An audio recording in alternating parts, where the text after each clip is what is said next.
So isn't it the part given by the employer? Yeah, actually, this is difference between the actual rent paid by the employer and the rent paid by the employee. Exactly, sir. Yes, That's what I wanted to say. same thing. Sir প্রত্যেকটা প্রশ্ন বাংলায় আমাদের বুঝিয়ে দিলে ভালো হবে। আমরা যদি নাই Okay. বুঝি স্যার এই ক্লাসে কোনো মানে হয় না। তা কোথায় আপনার বুঝছেন না সেটা আমাকে তো বলতে হবে। স্যার কোশ্চেন গুলা পরে আমাদের একটু বাংলায় বলতে হবে স্যার, আমরা তো ইংলিশে এত স্ট্রং না। Okay, okay, understand. Number 5, question number 5, that Mr. Joshim has been provided with a full-time vehicle 1331 cc for his office space, for his office and personal use. How the value of car allowance would be determined? এখানে বলা হচ্ছে যে mister জসিমকে একটা হলো full time vehicle দেওয়া হয়েছে, facility দেওয়া হয়েছে, যেটা তার পার্সোনাল এবং অফিস ইউজের জন্য, এবং the vehicle does not exceeds and the vehicle the vehicle cc is 1331 cc. So how the value of car allowance would be determined? That means এই কার অ্যালাউন্স এর ভ্যালুটা কিভাবে ডিটারমাইন করা হবে, following the our last class discussion. বলেন, আপনি বলেন না, যিনি কোশ্চেন করছেন উনি একটু ওনাকে এটা বুঝাই নিয়ে আগে, তারপরে আপনি কি বুঝছেন কোশ্চেনটা? জি স্যার বুঝছি। হ্যাঁ, কি বুঝছেন বলেন। স্যার এখানে বলা হয়েছে যে কার আছে ভেহিকল আছে যেটা কার 1331 আছে সিসি ভেহিকেল আছে বলা হয় নাই, শুধু বলেছে কার আর ভেহিকেল। সিসি। হ্যাঁ বলেন। হ্যাঁ, সেটা হচ্ছে 1331 সিসির, এখন সেটার উপরে কত অ্যালাউন্স আমরা ডিটারমাইন করব। হ্যাঁ বলেন, কি হবে অ্যান্সার, কি হবে? আমাদের দুটো অপশন ছিল, আমরা লাস্ট ক্লাসে আলোচনা করেছি। কি কি অপশন ছিল জি স্যার বলেন তো? আলোচনা করেছি স্যার, আমার সত্যি বলতে খেয়াল নেই। ওকে, ঠিক Sir, may I আছে। tell? নো নো নো, আমি আমি আমি চেষ্টা করি আগে তাদেরকে। সেটা হলো, যদি আমাদের আপ টু 2500 সিসি পর্যন্ত যদি আমাদের ভেহিকেল থাকে, সেক্ষেত্রে বলা হয়েছে 10,000 পার মান্থ। ওকে, আর যদি আমাদের 2500 সিসি ক্রস করে, তাহলে সেক্ষেত্রে আমাদের ভ্যালু হবে হলো 25,000 per month. Is it correct? Yes, sir.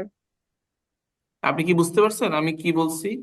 যে যদি জি স্যার আমাদের বুঝতে পারছি। ভেহিকেল যদি 2500 সিসি পর্যন্ত থাকে, তাহলে আমাদের পারকুইজিট লিমিট, অর্থাৎ পারকুইজিটের ভ্যালু হবে এখানে 10,000 পার মান্থ। Month. তাহলে আমি যদি আপনাকে এই কোশ্চেনে আসি, তাহলে বলেন তো কি কতটুকু হবে তার কার অ্যালাউন্স ভ্যালু যদি ডিটারমাইন স্যার করতে বলি? 10,000। 10,000, শুধু 10,000? সবসময় চিন্তা করবেন যে 10,000 একটা per month. ইয়ার ধরে। হ্যাঁ, মানে যদি আপনি 10,000 বলেন তাহলে বলতে হবে 10,000 পার মান্থ, অথবা আপনার 10,000 ইন্টু 12 মান্থস, আপনার জানেন 1,20,000 টাকা হবে, 1,20,000 টাকা। হলো আপনার ভ্যালু অফ দা, 1,20,000। হ্যাঁ, value of the car allowance. ঠিক আছে। জি স্যার। Okay, number 6 question. আমরা সবাই আগে একটু পড়ি, বুঝি, তারপরে অ্যান্সার করি। হ্যাঁ, সবাই আসলে ফার্স্ট গেলে হবে না, সবাইকে আসলে আমাদের একটু বুঝতে হবে। Tetli Bangladesh Limited provides medical support to its employee, Mr. Monwar Hussain, who is the production manager of T unit. The support has given to him for his liver cancer হবে। How the value would be determined in computing salary income? So, may I say? না, একটু পরে বলেন, আপনি last. অন্য কেউ দেখেন, চেষ্টা করেন।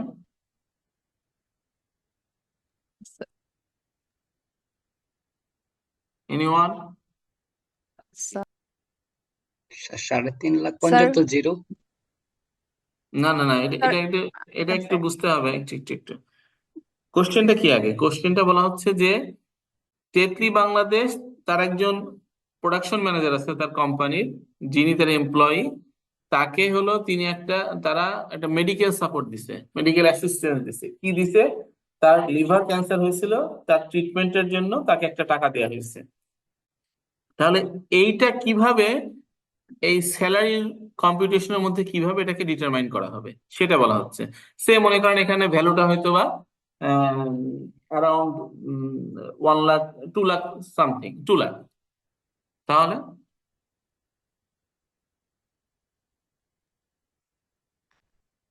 তো ট্যাক্সে আসবে না হয়তো। কেন আসবে না? Medical support.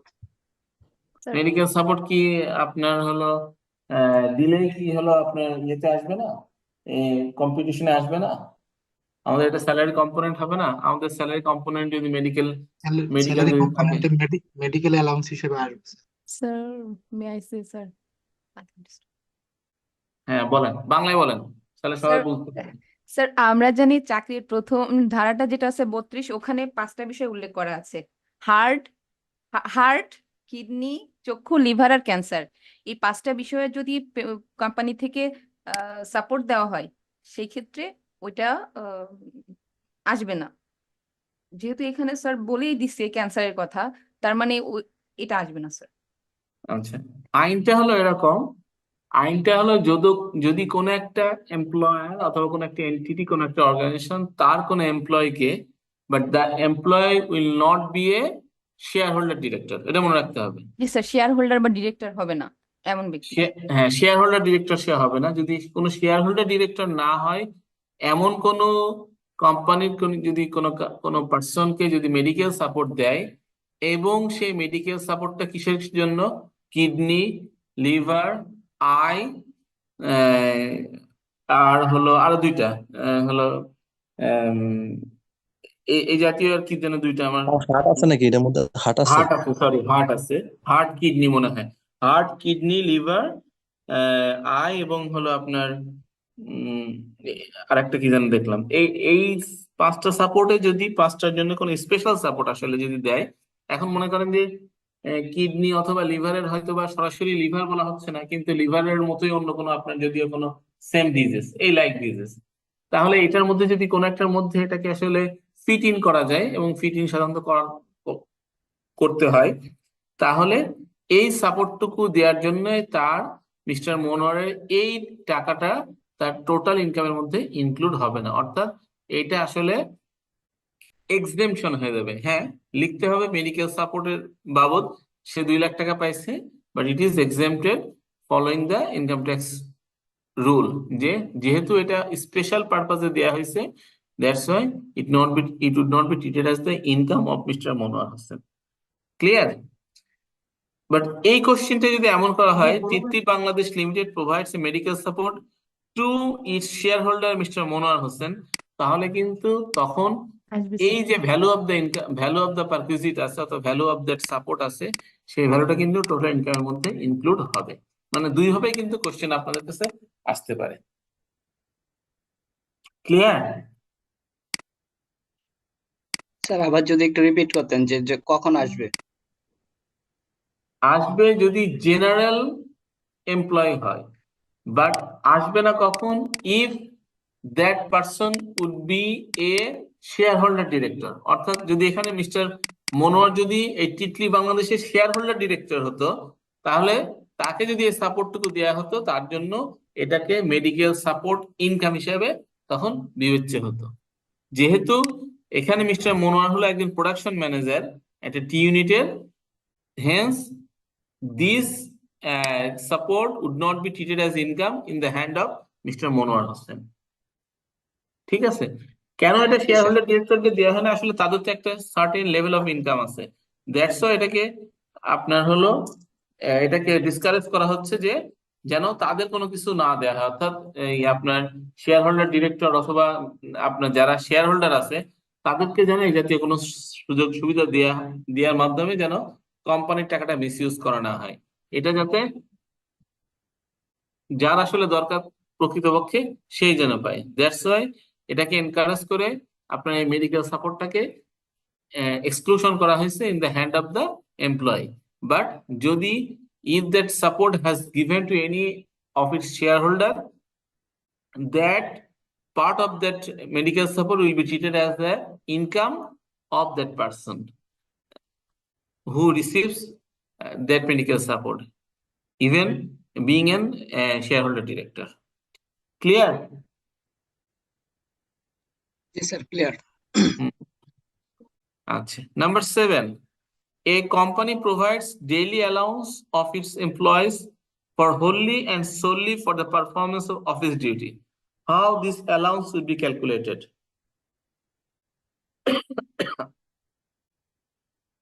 খুব ক্লিয়ার কথা, যে যদি কোম্পানি কোন একজন তার এমপ্লয়কে যদি একটা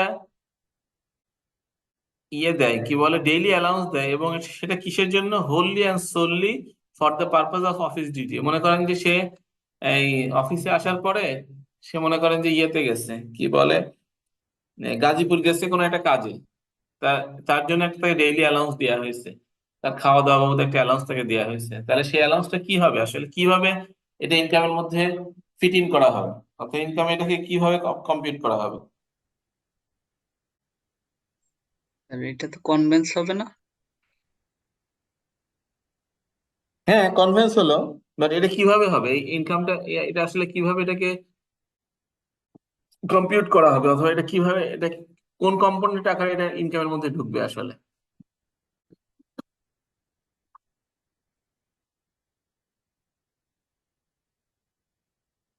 হুম, বলেন। স্যার, মজুরির অতিরিক্ত প্রাপ্ত হচ্ছে ইনকাম ফ্রম এমপ্লয়মেন্ট হিসাবে বেতনের মধ্যেই তো দেওয়া আছে স্যার সংজ্ঞায়, মজুরির কোনো অতিরিক্ত প্রাপ্তি। তবে কনভেন্সটাও হচ্ছে ট্যাক্সেবল ইনকামের মধ্যে আসে স্যার।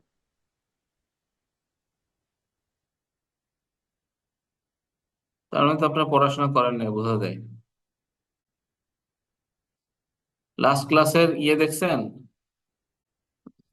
সিনাপসিসটা দেখছেন? Yes sir. তো সেখানে কি বলা ছিল? স্যার পার কেজিটিস হিসাবে আসবে।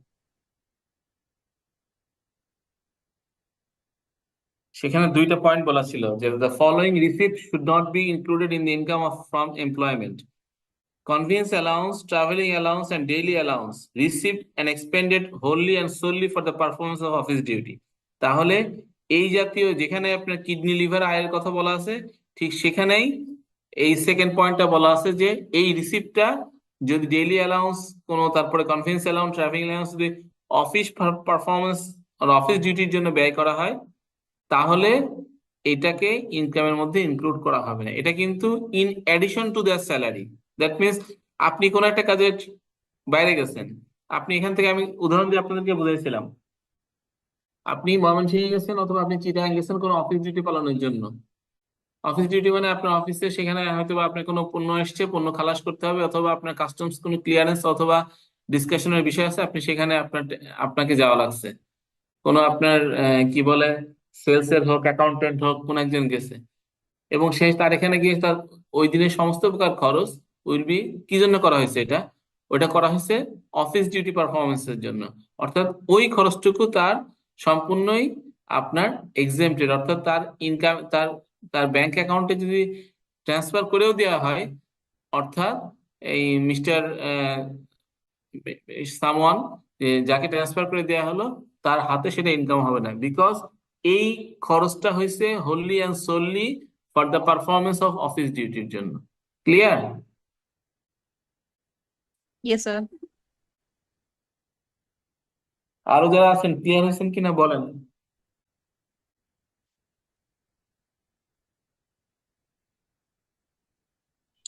স্যার, এই বিলটা কি একদিনের জন্য, বা এটা কি 4-5 দিন বা 15 দিন এরকম হতে পারে কি? হইতেই পারে 15 দিন। এখন যদি আপনি মনে করেন যে আপনার 15 দিন যদি আপনার চিটাং থাকা লাগে, তাহলে 15 দিনের আপনার বিল আসবে না?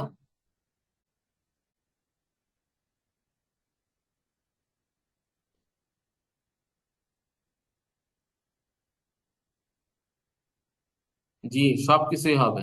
যদি বাইরের দেশে কোনো কাজ করতে যাই, কোনো অফিস ডিউটি পারফরমেন্সের জন্য যাই, সেটাও ইনক্লুড করা হবে।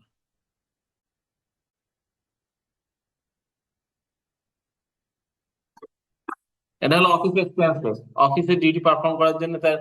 এখন মনে করেন, এখন তো আপনার বর্তমান আইন কি বলে, বর্তমান আইনে বলা আছে যে কোনো প্রকার এক্সপেন্সেস, কোনো প্রকার ক্যাশ অ্যালাউন্স দেওয়া যাবে না, সরি, কোনো প্রকার ক্যাশ হলো ডিসবার্সমেন্ট হবে না।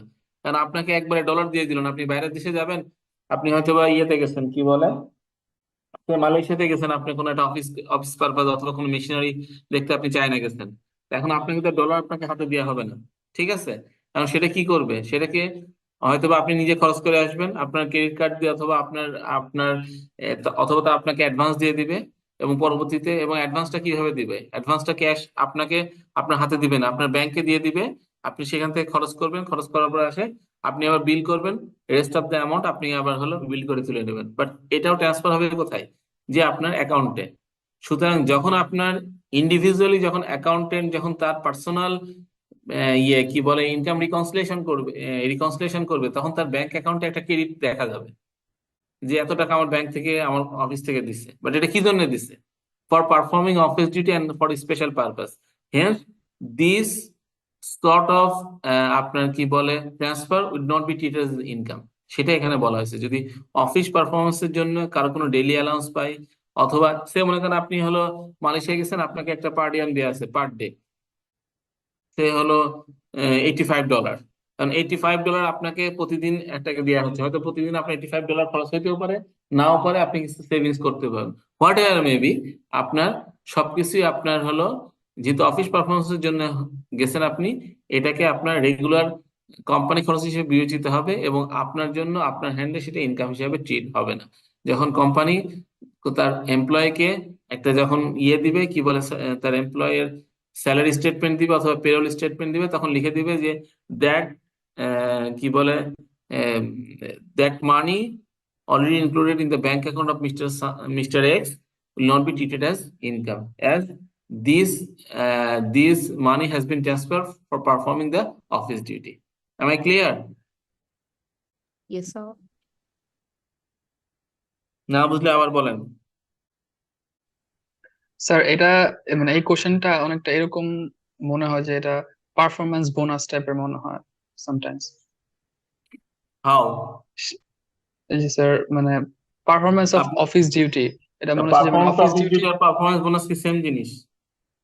পারফরমেন্স অফ অফিস ডিউটি মানে কি, আপনাকে আপনার অফিস থেকে আপনার হলো অডিট করতে কোনো একটা জায়গায় পাঠালো, তো সেটার জন্য যদি আপনার টাকা দেয়, সেটাকে আপনি বলবেন আপনি অডিট পারফরমেন্সের জন্য টাকা দিচ্ছেন? হুম। অনেক সময় হয় না মানে ভালো পারফর্ম করলে মানে বোনাস থাকে, যে মানে সেটা তো অন্য জিনিস ভাই, ইনসেনটিভ। ভালো পারফর্ম করলে তো অন্য জিনিস। পারফরমেন্স, এখানে পারফরমেন্স মিন্স আপনার অফিস ডিউটিকে আপনি প্রতিপালন করেছেন, আপনার অফিস ডিউটি আপনি পরিপূর্ণভাবে পালন করছেন, সেই জন্য অফিস ডিউটি পালনের জন্য আপনাকে কি দেওয়া হয় বলেন, কি দেওয়া হয় আপনাকে? স্যালারি দেওয়া হয়। Salary sir. স্যালারি দেওয়া হয়, মানে ইউর টাইম হ্যাজ বিন কি বলে sold to your employer 9 to 5 for performing your office duty, ঠিক আছে? এটা আপনার টাইমটা স্যার সোল্ড করা আছে। এখন মনে করেন স্পেশাল কোনো কিছু আপনাকে কোনো একটা অ্যাসাইনমেন্টে কোনো জায়গায় দেওয়া হলো, এবং তার জন্য আপনাকে কি দেওয়া হলো, কোনো ডেইলি অ্যালাউন্স দেওয়া হলো, কোনো ট্রাভেলিং দেওয়া হলো, কোনো কনভেন্স, অবশ্যই আপনি এগুলো লাগবে। আমি বলছি জি স্যার। শুধুমাত্র that types of expenses will not be treated as income in the hand of that employ. জি স্যার, হ্যাঁ ওইটা বুঝতে পেরেছি স্যার। জি স্যার। এখন যদি আপনাদেরকে, আপনারা তো অডিট করেন, আপনারা তো ভালো জানেন, যারা অডিট স্টেশনে যান বিভিন্ন জায়গায় অডিট করতে যান না, ঢাকার বাইরে বিভিন্ন জায়গায়, তো আপনার অফিস থেকে ইয়ে দিয়ে দেয় না, কনভিন্স দিয়ে দেয় না, কনভিন্স মানে কি আপনার পার ডিয়াম দেয় না, যে হোটেল জন্য তোমার এত টাকা ফিক্স, তারপরে জি তোমার স্যার। হলো তুমি কোথায় মানে কোন কিভাবে ট্রাভেল করবা, আমাদের সময় যেমন ছিল একটা স্ট্যান্ডার্ড বলে দেওয়া ছিল। এট the time when I was at RRIS আমি দেখেছি যে হলো আমাদের বলা ছিল যে তোমরা সর্বোচ্চ 300 টাকা পর্যন্ত তোমরা hotel, I am talking about 2003-2004 এর কথা, যে তোমরা কি বলে 300 না 500 টাকা পর্যন্ত একটা অ্যালাউন্স ছিল, এর বাইরে তুমি হোটেল তুমি ইয়ে করতে পারবে না, কি বলে অ্যাকোমোডেট করতে পারবে না, তো আমাদেরকে ওর মধ্যেই বেছে নিতে হতো। সেটাই আমি বলছি যে দিস টাইপ অফ এক্সপেন্সেস, এটা তো আপনার তো অফিস ডিউটির জন্য, এটা এটা তো আর জি আপনাকে স্যার। আপনার, আমার তো আমার স্যালারি তো আমাকে অ্যালাউন্স তো আমার প্রতি মাসে ঠিকই দিত, আমাকে দিবে না? অবশ্যই দিবে। এটা হলো আপনার আলাদা, এবং এটার সাথে আরো কি থাকতো যে আপনি যেহেতু ঢাকার বাইরে গেছেন কাজ করতেছেন আউট স্টেশনে, আপনাকে কিন্তু একটা ডেইলি খাওয়া খরচও দেওয়া হতো আপনার অফিস থেকে, কিন্তু আপনি কি অফিসে থাকলে আপনাকে খাওয়া খরচ দেয়? No sir. নো। হ্যাঁ, অনেক অনেক ফার্মে হয়তো বা কি বলে দুপুরে খাওয়ার ব্যবস্থা করে, সেটা অন্য জিনিস, বাট এটা এটা যখন স্পেশাল ডিউটি করার জন্য অথবা স্পেশাল কাজ করার জন্য জন্য আপনাকে যে ডিউটি যে অ্যালাউন্স গুলো দেওয়া হয় সেই অ্যালাউন্সের কথা বলা হচ্ছে, এবং সেটা এমপ্লয়েড হ্যান্ডে ইনকাম হবে না। জি স্যার, বুঝতে পেরেছি sir. Okay.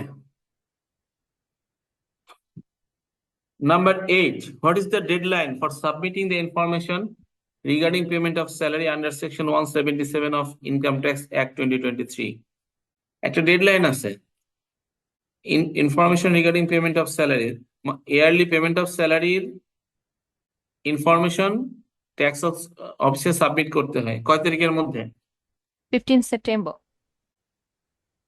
15 September of each year. Yes sir. কোন পিরিয়ডের জন্য জমা দিবেন?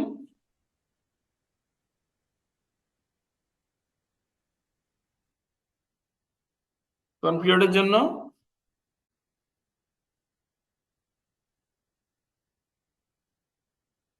পিরিয়ডটা কি?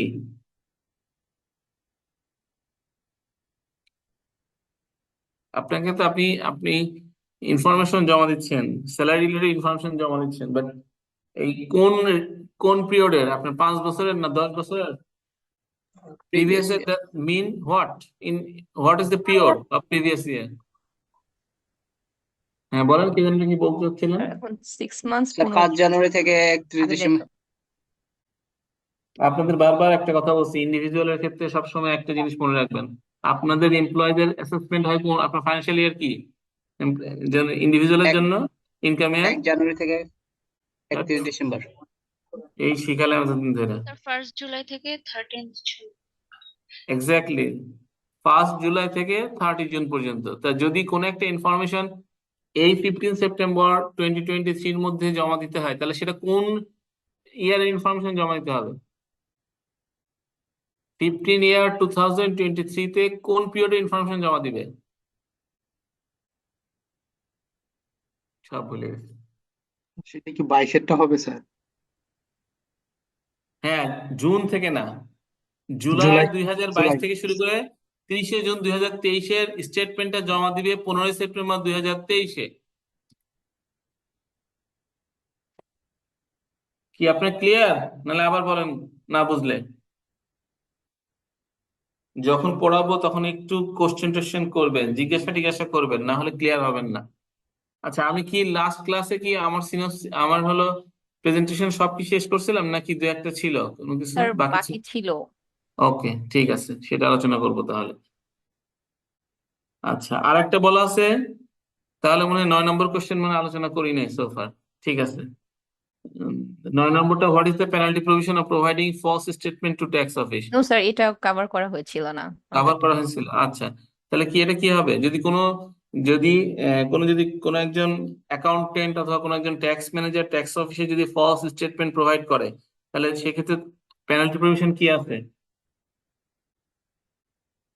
আমি লাস্ট ক্লাসে 5 ইয়ার্স, আলোচনা করছি। 5 ইয়ার্স এর একটা বিষয় আছে। আর 5 ইয়ার্স হবে, অথবা 6 মাসের কম আচ্ছা ঠিক, হবে না। এভাবে তো বললে হবে না, 6 মাসের কম হলে হবে না, 5 ইয়ার্স এর হবে না, এভাবে তো অ্যান্সার স্যার হবে স্যার না। ওই দিন এটা হয় নাই, আমি আপনার সিনপসিসটা ওকে দিয়ে ওকে, ঠিক আছে, তাহলে আমি আগে আলোচনা করি, তারপরে আবার জি কথা স্যার। হবে। ঠিক আছে, ব্যাক টু লাস্ট ক্লাস।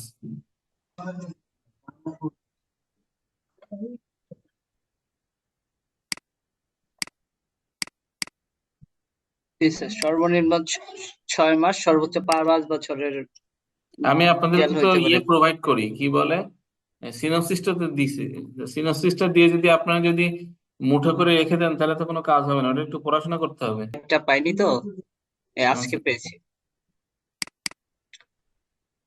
আচ্ছা, এই যে পর্যন্ত হয়েছে, এই যে এটা আলোচনা করছি না, the following receipt should not be included in the income from employment. So far আমার মনে পড়ে আমি উদাহরণ দিচ্ছিলাম আপনাদেরকে, এটা কি আলোচনা করছি আমি? স্যার আপনার স্ক্রিনটা যদি শেয়ার করতেন। কেন শেয়ার করিনি? সরি।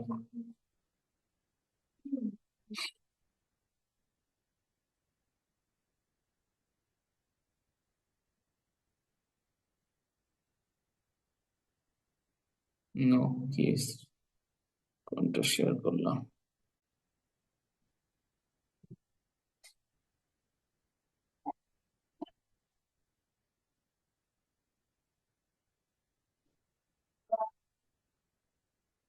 হ্যাঁ, এটা কি আলোচনা করছিলাম? দেখেন তো, আমার মনে পড়ে কার বেনিফিট নিয়ে আমি কথা বলছি। জি স্যার, কার 13 পর্যন্ত হয়েছিল সম্ভবত। 13। হ্যাঁ, এটা নিয়ে আমি কথা বলছি যে রিসিপ্ট অথবা কোন কোন ইনকাম গুলো ইনক্লুড হবে হেড অফ স্যালারির মধ্যে। আহ, যাই হোক, আমি এখান থেকে আলোচনা শুরু করি। বলা হচ্ছে যে নিম্নলিখিত ইনকাম গুলো অথবা নিম্নলিখিত ট্রান্সফার গুলো কোন একটা এমপ্লয়ের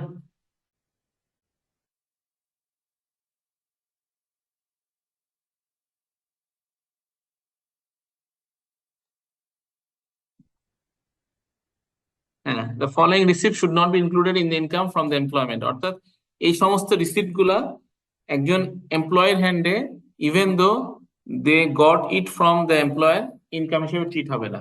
number one, any amount receive for medical expenses related to heart, kidney, eye, liver and cancer operations of an employee who is not a shareholder director, অর্থাৎ যিনি শেয়ারহোল্ডার ডিরেক্টর নয় এমন কোন এমপ্লয় যদি কোনো মেডিকেল সাপোর্ট পায় তার এমপ্লয়ের কাছ থেকে, তার ইনস্টিটিউশনের কাছ থেকে, তার অর্গানাইজেশনের কাছ থেকে, তাহলে সেই অ্যামাউন্টটা টোটাল ইনকামের মধ্যে ইনক্লুড করে তার উপর ট্যাক্স করা হবে না। Number one. Number two, conveyance allowance, traveling allowance, and daily allowances received and expended wholly and solely for the performance of office duty will not be included in the income from employment, অর্থাৎ যদি কোনো convince allowance, কোনো travelling allowance অথবা কোনো daily allowance কোনো একজন এমপ্লয়িকে প্রদান করা হয় তার অফিস ডিউটি পারফর্ম করার জন্য, তাহলে সেইটা আপনার কি হবে না, কি বলে, ইনকাম হিসেবে ইনক্লুড করা হবে না। এখানে একটা কথা বলা হয়েছে, আহ, দেখেন, বলা হয়েছে যে wholly the daily allowance received and expended, অর্থাৎ সেটাকে খরচও করতে বলা হচ্ছে। বাট আপনারা জানেন যে, মনে করেন যে আমি বাইরের দেশে গেলাম, আমি পার ডে হলো $50 করে পাচ্ছি হলো পার ডিয়াম বাবদ, হ্যাঁ, যে খাওয়া খরচ হিসেবে পাই। এভরিবডি, মানে ইন এ জেনারেল সেন্স, যে everybody has to wants to save something, যে ঠিক আছে বাইরের দেশে গেছি, কিছু সেভ করে, নিজের খাওয়া খরচ থেকে কিছু সেভ করে অন্য কিছু জিনিস টিনিস কিনে নিয়ে যায়, চকলেট টকলেট কিনে নিয়ে যায় লোকজনের জন্য। সেই জন্য বলা হচ্ছে যে আপনার রিসিভড এবং এক্সপেন্ডেড, মানে ওই কাজে যে এক্সপেন্স করতে হবে, অথবা হ্যাঁ আপনার ডেইলি অ্যালাউন্সের সাপোর্টিং অথবা খাওয়া দাওয়ার সাপোর্টিং কোনো সময় চায় না কোনো অর্গানাইজেশন, সুতরাং আপনাকে বললেই হবে হ্যাঁ আমি সমস্ত কিছু খরচ করছি। That's that allowances will not B included in the income in the hand of the employee. কোনো কোশ্চেন থাকলে বলতে পারেন, আমি তো এটা আলোচনা করছি। আচ্ছা, তারপর আবার রিপিট করি। সেকশন 86 এ আমাদের বলা হচ্ছে যে স্যালারি থেকে ডিডাকশন কিভাবে হবে, অর্থাৎ আমাদের যে সমস্ত হেডস অফ ইনকাম যেগুলো স্যালারি হেডে যাবে, অর্থাৎ স্যালারি ইনকামের মধ্যে ইনক্লুড হবে, সেটা যখন ডিসবার্সমেন্ট হবে, অর্থাৎ যখন অ্যাকাউন্টেন্ট অথবা এইচআর ম্যানেজার অথবা যিনি chief accountant, whoever the person is, যে যিনি হলো আমার এই স্যালারিটা ডিসবার্সমেন্ট করছে, অর্থাৎ আপনার কি বলে ব্যাংক অ্যাডভাইস পাঠাবে অথবা চেক দিচ্ছে, হোয়াট এভার মেবি, এটা তো ব্যাংকিং ফর্মে যেতে হবে। এই ট্রান্সফারের সময় কি করবে, তো একটা ট্যাক্স ডিডাকশন করবে। কিভাবে ট্যাক্স ডিডাকশন করবে, দেখেন বলা আছে এট the time of making such payment deduct tax on the amount so payable at the rate representing the average rate, অর্থাৎ অ্যাভারেজ রেটে ট্যাক্স কাটবে এবং কিসের উপর ট্যাক্স কাটবে, estimated total income of the pay under the head. এখন আমি মনে হয় গত ক্লাসে একটু আলোচনা করছিলাম, যখন কোন একজন এইচআর ম্যানেজার অথবা আপনি পেরোলের যে যিনি সার্ভিস প্রোভাইড করে, অর্থাৎ পেরোল যিনি প্রসেস করে, তার কাজ হলো কম্পেনসেশন প্যাকেজ অথবা জব কি বলে অ্যাপয়েন্টমেন্ট লেটারটা প্রত্যেকটা এমপ্লয়ের হাতে রাখা, এবং সেই অনুসারে তাকে কি করা, আপনার সে যেদিন থেকে আপনার কোম্পানিতে অ্যাপয়েন্টেড হয়েছে সেই আপনার ইনফরমেশনটা কালেক্ট করে তার কম্পেনসেশন প্যাকেজ কি কি ডিটেলস আছে, তো এখানে কি কি থাকতে পারে, এখানে বেসিক থাকবে, হাউস রেন্ট থাকবে, মেডিকেল থাকবে, কনভেন্স থাকবে, আদার অ্যালাউন্সেস থাকবে, ফেস্টিভ্যাল বোনাস থাকবে, তারপরে আপনার আহ, কি বলে পারফরমেন্স বোনাস থাকবে, ইনসেনটিভ বোনাস থাকতে পারে, তারপরে হলো অ্যাপ্রুভ গ্র্যাচুইটি ফান্ড থাকতে পারে, অ্যাপ্রুভ পেনশন ফান্ড থাকতে পারে, সুপারনিশন ফান্ড থাকতে পারে, what ever may be the component, সমস্ত কম্পোনেন্টকে আপনার ইনকামের মধ্যে নিয়ে আসতে হবে। নিয়ে এসে কি করতে হবে, আমার যে যতটুকু আমি এক্সেমশন পাবো অথবা আমার যেখানে যেখানে সার আছে সেটুকু আমি ক্যালকুলেশন করে আমাকে টোটাল ট্যাক্সের যে আমাদের হলো ইয়ে আছে কি বলে, ট্যাক্স অ্যাপ্লিকেবল যে রেটটা আছে ইন্ডিভিজুয়ালের ক্ষেত্রে কি আছে, আমাদের স্ল্যাব রেট আছে, সেই স্ল্যাব রেটের মধ্যে আমাকে ফেলে দিয়ে দেখতে হবে আমাকে কতটুকু ট্যাক্স হয়। বাট আমি কোন পিরিয়ড থেকে ক্যালকুলেশন করব, সে যদি একজন কন্টিনিউ এমপ্লয় হয় তাকে আমি জুলাই থেকে, জুলাই ধরেন, এটা আমি যদি হলো 23-24 বলি, তাহলে জুলাই 23 থেকে আমার ক্যালকুলেশন শুরু করব, এবং আমি আমি মনে করব না যে সে কবে যাবে কি না যাবে সেটা আমার জানার দায়িত্ব না। আমার জানার দায়িত্ব হলো সে আপনার আপ টু 30 জুন 2024 পর্যন্ত আই অ্যাজিউম দ্যাট সে অর্গানাইজেশনে থাকবে। এই এইটাকে মনে করে নিয়ে আমি টোটাল 1 বছরের ক্যালকুলেশন করব, 1 বছরের ট্যাক্স কতটুকু হবে সেটা দেখব, তারপরে আমি 12 মান্থস দিয়ে ভাগ করব, ভাগ করে আমি তার প্রতি মাসে কতটুকু ডিডাকশন হয় অ্যাভারেজ রেটে সেই ডিডাকশনটা বার করব।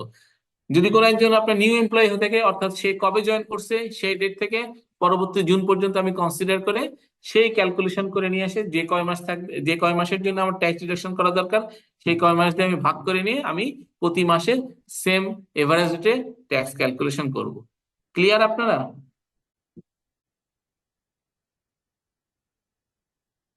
ওকে, আমরা যখন একটা অঙ্ক দেখবো আজকে তখন আরো একটু হয়তো আপনারা ক্লিয়ার হবেন।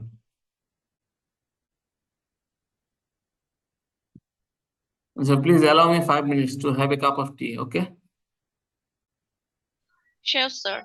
Who is liable to make the deduction, অর্থাৎ কে আপনার ডিডাকশনের জন্য লায়াবল।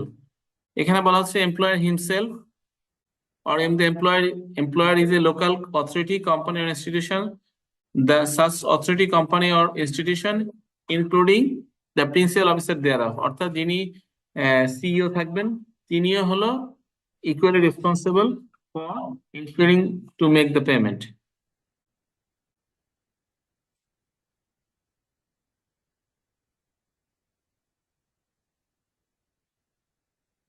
আচ্ছা, information regarding payment of salary on which আমি আজকে কোশ্চেন একটা প্রিপেয়ার করছি, সেটা বলা হচ্ছে যে every employer shall furnish salary statement of employees in the form prescribed to the Deputy Commissioner of Taxes before 15 September each year.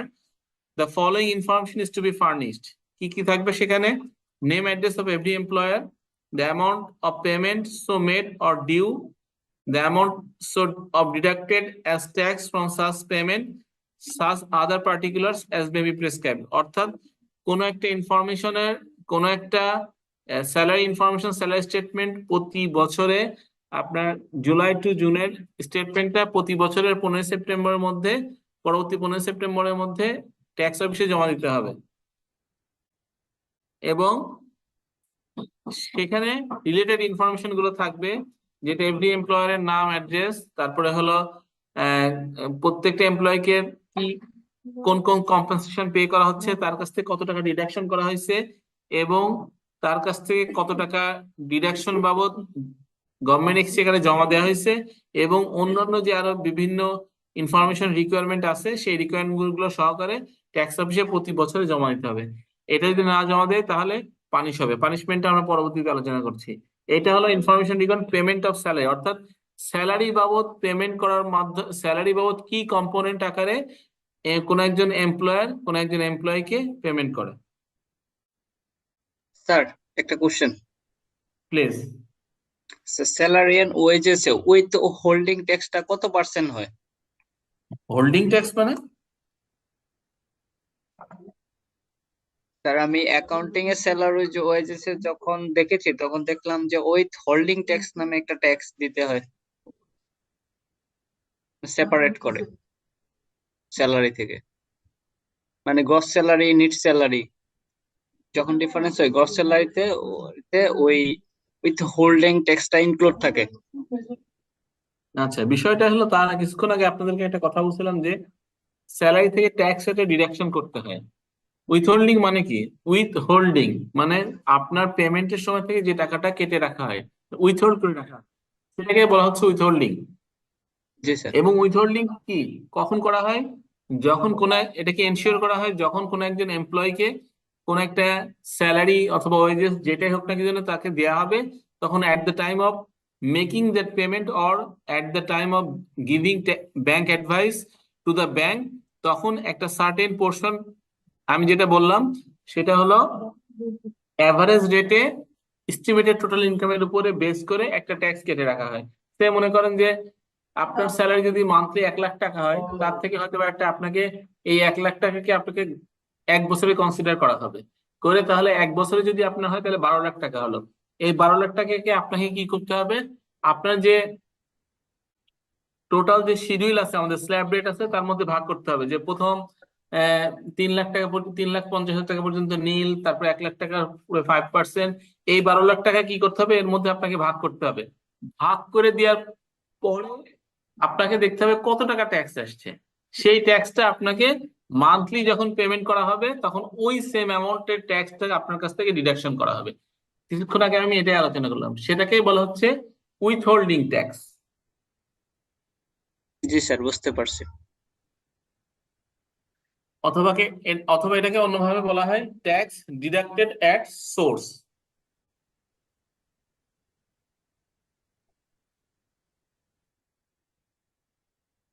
আচ্ছা, আর একটা স্টেটমেন্টের স্যালারি রিলেটেড একটা স্টেটমেন্ট গভর্নমেন্ট কি বলে ডিস্ট্রিক্ট কাছে জমা দিতে হয়, অর্থাৎ ডেপুটি কমিশন অফ ট্যাক্সের কাছে একটা স্টেটমেন্ট জমা দিতে হয়। সেটা হলো যখন আপনারা সবাই জানেন ইনকাম ট্যাক্সের রিটার্ন জমা দিতে হয় হলো প্রত্যেকটা ইয়ারের শেষ হওয়ার পরে, অর্থাৎ জুন শেষ হওয়ার পরে পরবর্তী 30 নভেম্বরের মধ্যে, usual rate unless it would be extended. তাহলে এই যে এমপ্লয়ার কি করে, এমপ্লয়ারকে কি করতে হয় প্রত্যেকটা বছরে কোন কোন এমপ্লয়ি কোন এমপ্লয়ি রিটার্ন জমা দিল, তার রিটার্নের অবশ্যই আপনারা দেখবেন রিটার্নের জমা দেওয়ার পরে একটা অ্যাকনলেজমেন্ট স্লিপ থাকে, সেখানে একটা নাম্বার থাকে এবং ডেট থাকে। কোন ডেটে জমা দিল, তার সিরিয়াল নাম্বারটা কত হলো, এই ইনফরমেশন রেডি করে প্রত্যেকটা এমপ্লয়ারকে ডিস্ট্রিক্ট কাছে জমা দিতে হয় যে আমার অর্গানাইজেশনে এমপ্লয়ি হলো আপনার 100 জন, তার মধ্যে আছে ট্যাক্সেবল হয়তো বা আপনার 90 জন। এই 90 জনের এই 3 নাম্বার এগেনস্টে তারা এই এই তারিখে তারা হলো রিটার্ন জমা দিছে, এবং তাদের রিটার্নের সিরিয়াল নাম্বার এটা, অর্থাৎ যে জমার সিরিয়াল নাম্বার এটা, এবং এই ডেটে তাকে জমা দেওয়া হয়েছে। এই ইনফরমেশন গুলো প্রেস একটা ফরম্যাট করে, একটা ফরম্যাট আছে যেটাকে ফরম্যাটটা হলো ট্যাক্স অথরিটি আপনাকে ফরম্যাটটা দিয়ে দিছে, সেই ফরম্যাটের মধ্যে এই রেডি করে স্টেটমেন্ট জমা দিতে হয়। এবং এটা কবে জমা দিতে হবে? সে আমার জুলাইয়ের কি বলে 1 জুলাই 2022 থেকে 30 জুন 2023 পর্যন্ত যে পিরিয়ডটা ছিল, তার আপনার ইউজুয়াল ট্যাক্স ডে ছিল আমার 30 নভেম্বর, বাট সেটাকে এক্সটেন্ড করে 31 জানুয়ারি করা হয়েছে এবছর পর্যন্ত, এই মাস পর্যন্ত। এর মধ্যে এই সময়ের মধ্যে জমা দেওয়ার পরে আপনাকে ইনফরমেশনটা, অর্থাৎ এমপ্লয়ের কাছ থেকে ইনফরমেশন গুলো কালেক্ট করে ট্যাক্স অফিসে by 15 April of this year, that means 2024 এর মধ্যে ওই পিরিয়ডের ইনফরমেশন গুলো জমা দিবে। কি কি থাকবে? Name, designation, tin of the employees, date of filing of return, serial number provided by tax authority in the tax acknowledgement slip। এই ইনফরমেশন গুলো দিয়ে ট্যাক্স অফিসে এই স্টেটমেন্টে জমা দিতে হবে। This is called information regarding payment of salary. এটাও সেকশন 177 এর আন্ডারে জমা দিতে হয়।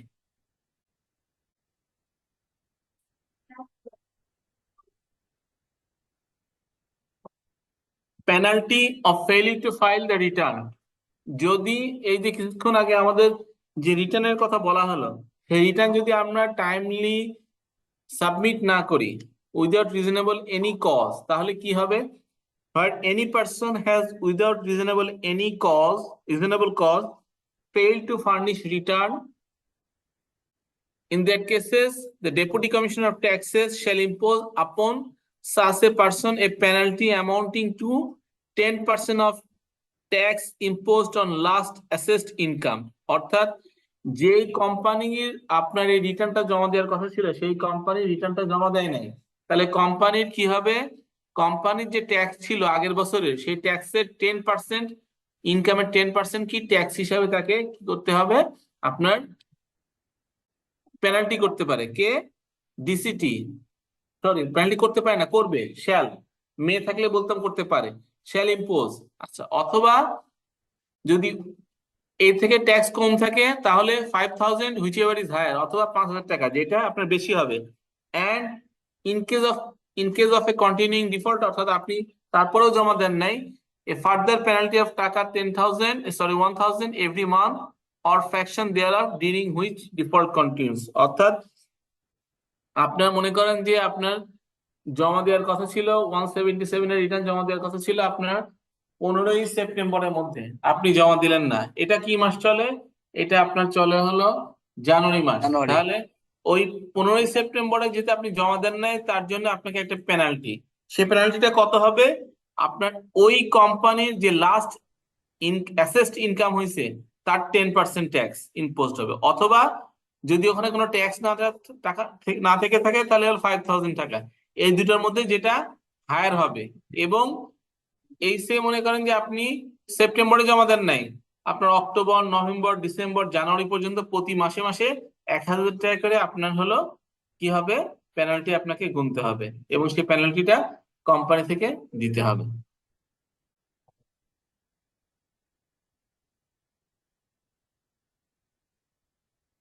আচ্ছা, এরপরে আছে হলো penalty for submitting false statement in verification.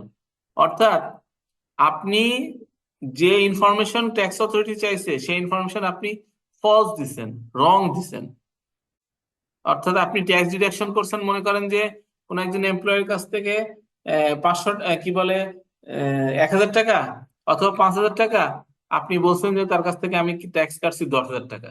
এমন কোনো যদি আপনি কোনো ফলস স্টেটমেন্ট দেন, অথবা আপনি ট্যাক্স কাটছেন মনে করেন 20,000 টাকা, আপনি বললেন আপনি হলো 11,000 টাকা ট্যাক্স কাটছেন, হোয়াট এভার মেবি, যদি এমন কোনো ফলস স্টেটমেন্ট দেন এবং সেটা যদি আপনার কোনো কারণে সেটা ধরা পড়ে, তাহলে একটা পানিশেবল আপনার হলো ইমপ্রিজনমেন্ট আছে। সেটা কি? A person is guilty of an offence punishable with imprisonment. Imprisonment মানে আপনারা সবাই জানেন যে হলো জেল, for a term which may extended to 5 years, 5 বছর পর্যন্ত জেল হতে পারে, but shall not be less than 6 month, কিন্তু 6 মাসের কম হবে না, অর উইথ ফাইন, অথবা ফাইন সহকারে, অর উইথ বোথ, হয় অথবা ফাইন হতে পারে অথবা দুইটাই হতে পারে, ফাইন হতে পারে, ইমপ্রিজনমেন্ট হতে পারে, if she makes a statement in verification etcetera in any return and other document furnished under any provision of this act which is false. অর্থাৎ আপনাকে ট্যাক্স অথরিটি যে ইনফরমেশনটা চাচ্ছে সেই ইনফরমেশন যদি কোনো আপনি ফলস অথবা মেল কোনো ইনফরমেশন আপনি দিয়ে থাকেন, তাহলে সেক্ষেত্রে আপনার কি করতে হবে? আপনাকে যিনি এটাকে প্রোভাইড করবেন তার ইমপ্রিজনমেন্ট হতে পারে। ইমপ্রিজনমেন্ট কতদিন? এটা 5 বছর পর্যন্ত, বাট মিনিমাম তার 6 মাস হবে। 6 মাস যদি এটা কি হয়, ইন ভেরিফিকেশন যদি এটা প্রমাণ হয়, অথবা তার টাকার ফাইন হতে পারে, অথবা টাকা এবং আপনার কি বলে ইমপ্রিজনমেন্ট, দুইটাই হতে পারে যদি কেউ ফলস স্টেটমেন্ট প্রোভাইড করে। এ পর্যন্ত কার কোনো কোশ্চেন আছে নাকি বলেন?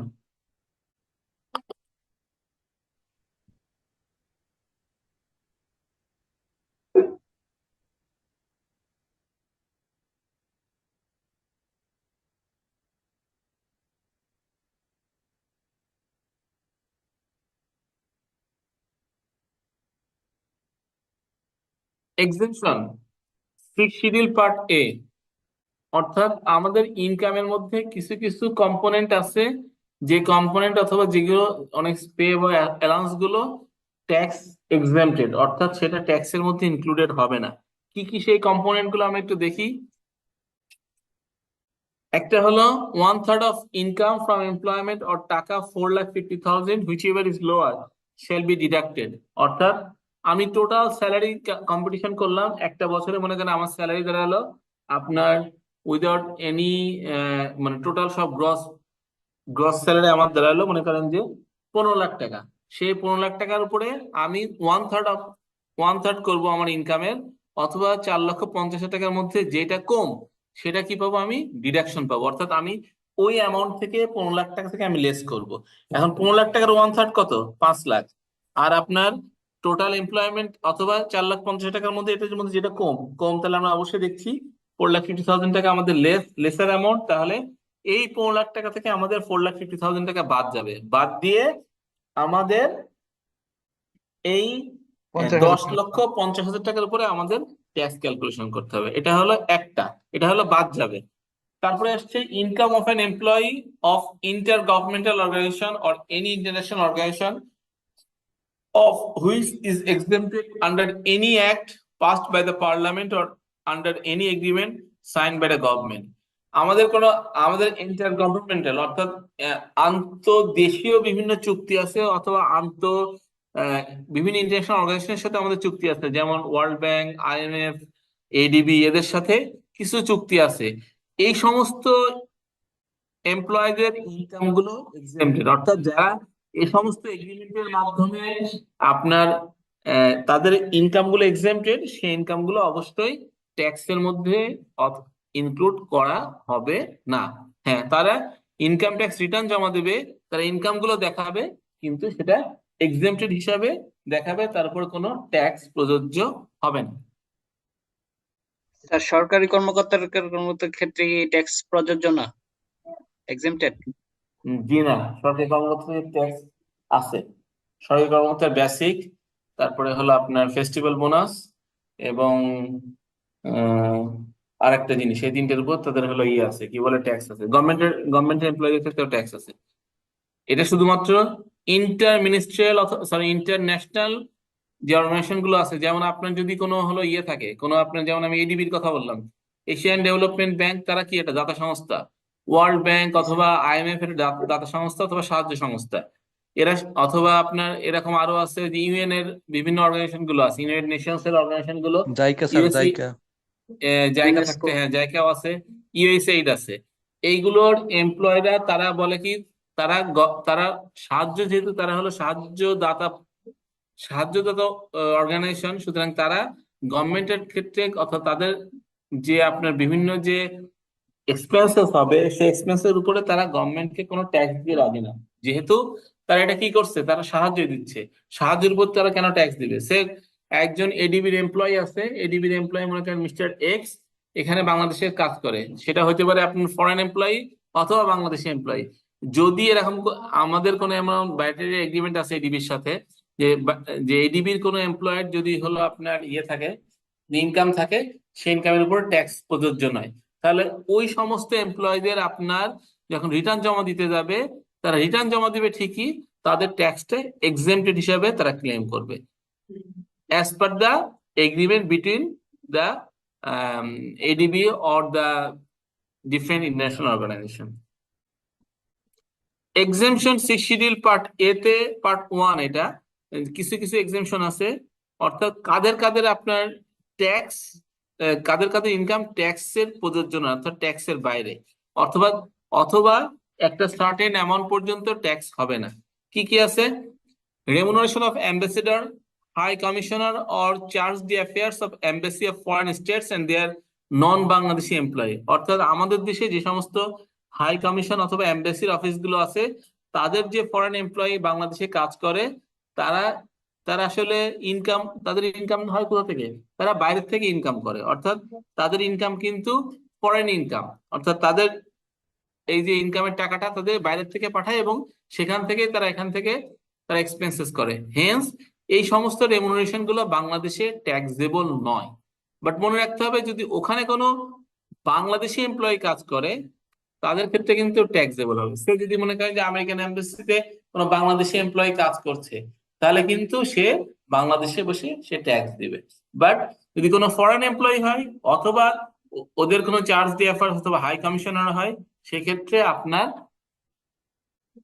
ট্যাক্স প্রযোজ্য নয়, এবং তাদের ক্ষেত্রে রিটার্নও জমা দেওয়া লাগে না, এই বিভিন্ন অ্যাম্বাসেডর এবং তাদের ফরেন এমপ্লয়ি ক্ষেত্রে যারা অ্যাম্বাসিতে আছে। বাট বাংলাদেশি এমপ্লয়ীদের ক্ষেত্রে আপনার ট্যাক্স জমা দিতে হয়, ট্যাক্স দিতে হয়, এবং ইনকাম ট্যাক্স রিটার্নও জমা দিতে হয়। Any pension due or receive from the government, গভর্নমেন্টের যে যদি কেউ কোনো কিছু পেনশন পায় তাহলে গভর্নমেন্টের পেনশনটা কি হবে, এটাকে এক্সেম্পটেড। আপনারা দেখবেন যে ইয়ের পরে আপনার যদি কেউ নিকট আত্মীয় থাকে দেখে থাকবেন যে যখন হলো কোনো একজন গভর্নমেন্ট এমপ্লয়ি হলো রিটায়ারমেন্টে যায়, রিটায়ারমেন্টের পরে তারা যে পেনশন পায় সেই পেনশন কিন্তু ট্যাক্সেবল না, ওটা হলো এক্সেম্পটেড। এরপরে আছে এনি গ্র্যাচুইটি আপ টু টাকা 2.5 crore receive from government pension fund, যদি গভর্নমেন্ট পেনশন ফান্ড থেকে কেউ গ্র্যাচুইটি পায় 2,50,00,000 টাকা পর্যন্ত, তাহলে আপনার সেটাকে এক্সেম্পটেড। বাট 2,50,00,000 টাকার উপরে গেলে তার উপর সে ট্যাক্স দিবে। Any income on PF on which provident fund act 1925 applies, অর্থাৎ গভর্নমেন্ট এমপ্লয়ির ক্ষেত্রে 1925 প্রভিডেন্ট ফান্ড অ্যাক্টে অ্যাপ্লাই হয়, তাদের ইনকামের উপরও কোনো প্রভিডেন্ট ফান্ডের ইনকামের উপরে ট্যাক্স প্রযোজ্য নয়। Any amount or income from any recognized PF, approved superannuation fund, pension fund, approved gratuity fund, অর্থাৎ যখন কোনো একজন এমপ্লয়ি তার পিএফ এর টাকা পাবে অর্থাৎ এট দ্য রিটায়ারমেন্ট এজে, অথবা ওই পিএফ এর ইনভেস্টমেন্ট করার ফলে সেখান থেকে যদি কোনো ইনকাম হয়, ইন্টারেস্ট ইনকাম হয়, সেই ইনকাম পাবে, সেই ইনকাম গুলো কি হবে আপনার ট্যাক্স এক্সেম্পটেড হবে। বাট মনে রাখতে হবে this fund should be approved by the government, that means NBR, অর্থাৎ গভর্নমেন্ট অ্যাপ্রুভ ফান্ড হওয়া লাগবে, এনবিআর অ্যাপ্রুভ ফান্ড হওয়া লাগবে। Number 8, any amount received by an employee of a government organization, a local authority or any autonomous body or semi-autonomous body at the time of voluntary or retirement in accordance with any scheme approved by the government, অর্থাৎ যখন আমরা সাধারণত গভর্নমেন্টের আপনার organisation এগুলো available আছে, অথবা যে গভর্নমেন্টের যে সেমি অটোনোমাস অথবা অটোনোমাস বডি গুলো আছে যেমন ওয়াসা, ডেসা, তারপর হলো আপনার ইয়ে বিভিন্ন পাওয়ার পাওয়ার কোম্পানি গুলো, সেই সমস্ত ক্ষেত্রে যদি একটা সার্টেন এজ আপনার অতিক্রম করে তারা সেখানে গোল্ডেন হ্যান্ডশেক বলা হয়, এটাকে ভলান্টারি রিটায়ারমেন্ট বলা হয়। ভলান্টারি রিটায়ারমেন্টের মাধ্যমে সে কি করতে পারে, সেখান থেকে রিটায়ারমেন্ট নিতে পারে, তখন যে রিটায়ারমেন্ট সে যে বেনিফিটটা পাচ্ছে সে তার উপরে কোনো ট্যাক্স প্রযোজ্য হবে না। In addition to above, the following employment income is exempted from income tax. If salary tax is paid by the employer, then no tax shall be charged on the tax payment amount. অর্থাৎ যদি salary ট্যাক্সটা employer himself bear করে, সে মনে করেন যে আমার employer, অর্থাৎ আমার employer হলো Howrah insurance company C firm, আমার এমপ্লয়ার যদি আমার ট্যাক্সটা বেয়ার করে, সে বললো যে ঠিক আছে আপনার বছরে যা ট্যাক্স এসে সেটা আমি দিয়ে দিব, তাহলে ওই ট্যাক্সের উপরে আর কোনো ফার্দার ট্যাক্স প্রযোজ্য হবে না, অর্থাৎ tax on tax will not be allowed here. অর্থাৎ আমার তখন এই এমপ্লয়মেন্ট ইনকামটা অবশ্যই ইনকামের মধ্যে আসবে, কিন্তু ওই যে ট্যাক্সটা আমরা দিয়ে দিচ্ছে আমার বিহাফে এমপ্লয়ার, সেই এমপ্লয়ের উপরে ওই ট্যাক্সের উপরে ফার্দার কোনো ট্যাক্স প্রযোজ্য হবে না। আর একটা আছে any foreign expatriate having technical knowledge employed in any economic zone, economic জোনে যদি কেউ হলো তার ফরেন এক্সপার্টিয়েট কাজ করে, তার ক্ষেত্রে 50% of tax payable shall be exempted from income for first years, অর্থাৎ প্রথম 3 বছর পর্যন্ত তাদের হলো 50% ট্যাক্স এক্সেম্পটেড। অর্থাৎ সে মনে করেন যে তার হলো ট্যাক্স আসতেছে হলো 10 লাখ টাকা, তাহলে আউট অফ 10 লাখ টাকার উপরে 50% এক্সেম্পটেড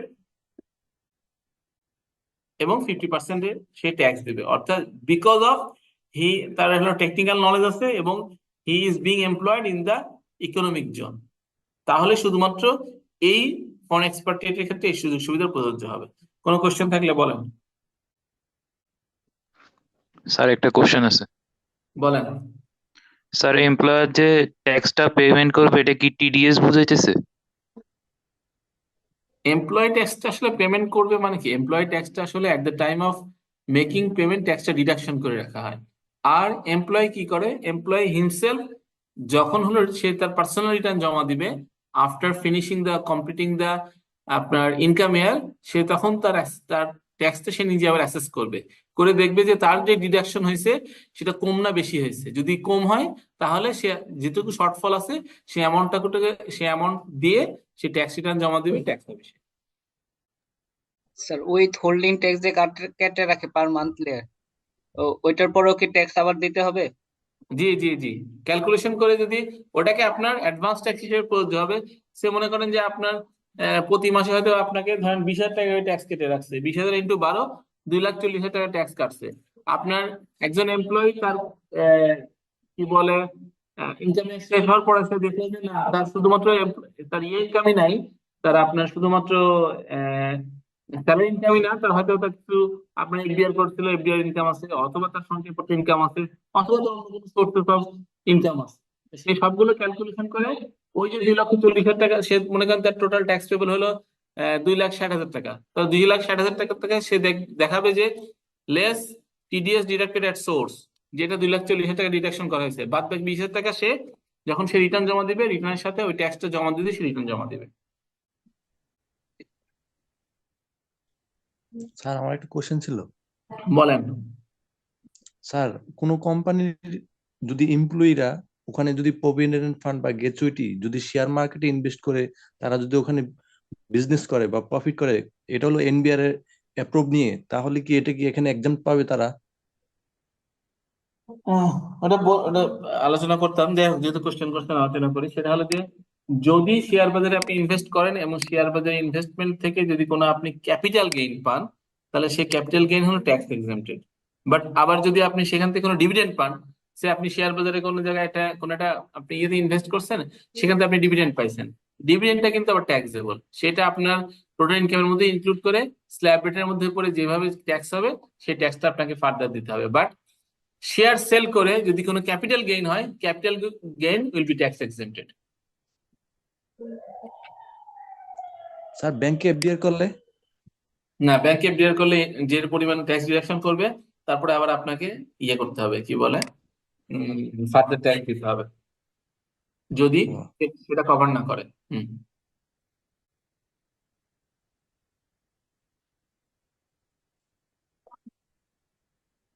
জি জি জি, এর উপর কোনো ট্যাক্স হবে না।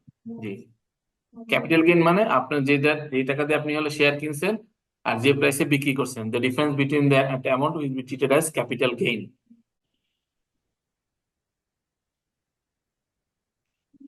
আপনার কোনো কোশ্চেন?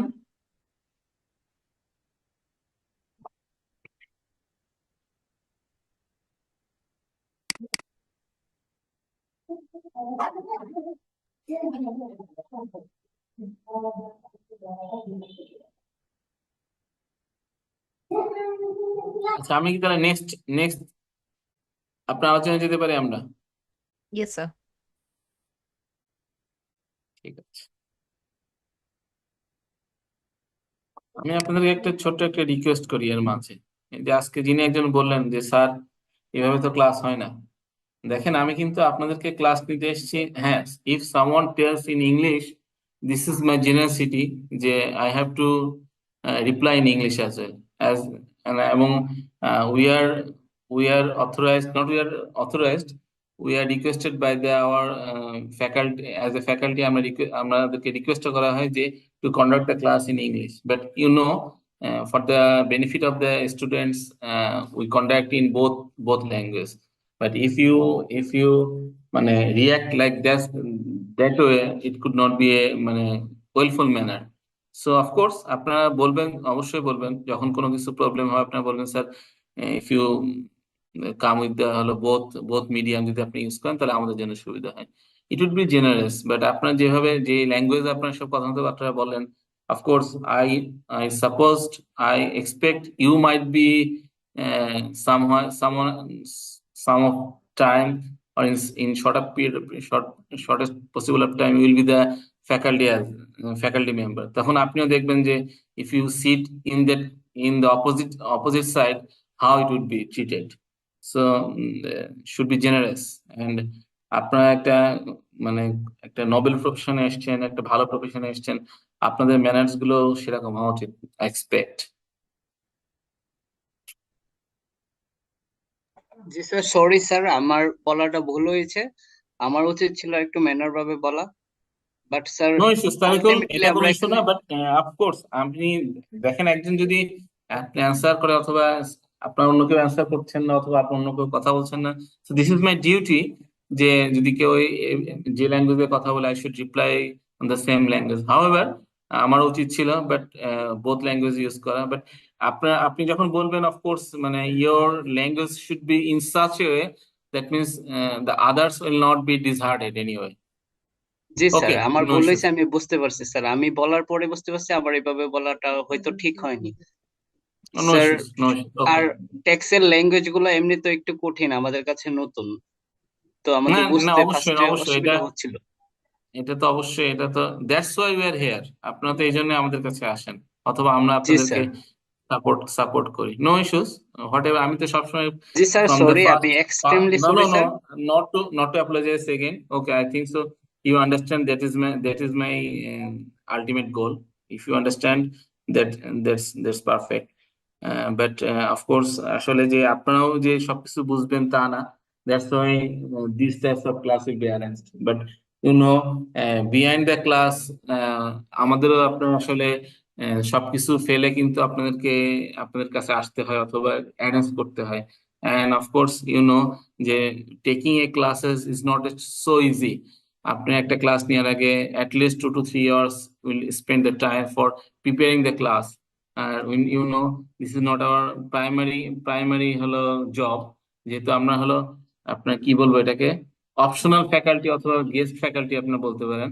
কারণ যারা আসলে আসলে টিচিং প্রফেশনে আছে অথবা যারা টিচার, তারা অন্য জিনিস। বাট আমরা তো আসলে দিস ইজ নট আওয়ার মানে প্রিন্সিপাল প্রফেশন। আমাদের প্রফেশন হয়তো আপনার প্রফেশন বাই প্রফেশন, আমি নিজে প্র্যাকটিস করি অথবা অন্য কিছু করি, সেটা অন্য জিনিস। দ্যাটস ওয়াই মানে the arranging time is very tough for us. G No sir, issues, আমরা no issues, আপনাদের লিমিটেশনটা স্যার বুঝতে পারি। no issues, no issues. Okay,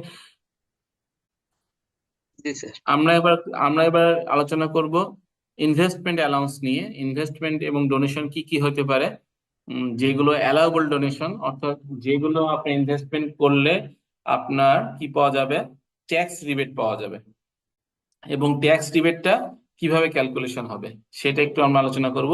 then after finishing this আপনার চ্যাপ্টার, আমরা চলে যাব হলো আজকেই দুইটা স্যালারি ইনকাম অঙ্ক করব। and by this we will finish the salary part by today, income from employment. আচ্ছা, সেকশন 78 এবং পার্ট 3 6 শিডিউলে আপনি ইনভেস্টমেন্ট এবং ডোনেশন কোন কোন ক্ষেত্রে প্রযোজ্য আছে সেখানে কিছু আপনার ইয়ে দেওয়া হয়েছে, কিছু কম্পোনেন্ট দেওয়া হয়েছে কোন কোন ক্ষেত্রে আপনি ইনভেস্টমেন্ট করলে অথবা ডোনেশন করলে ট্যাক্স রিবেটের জন্য ইলিজিবল হবে।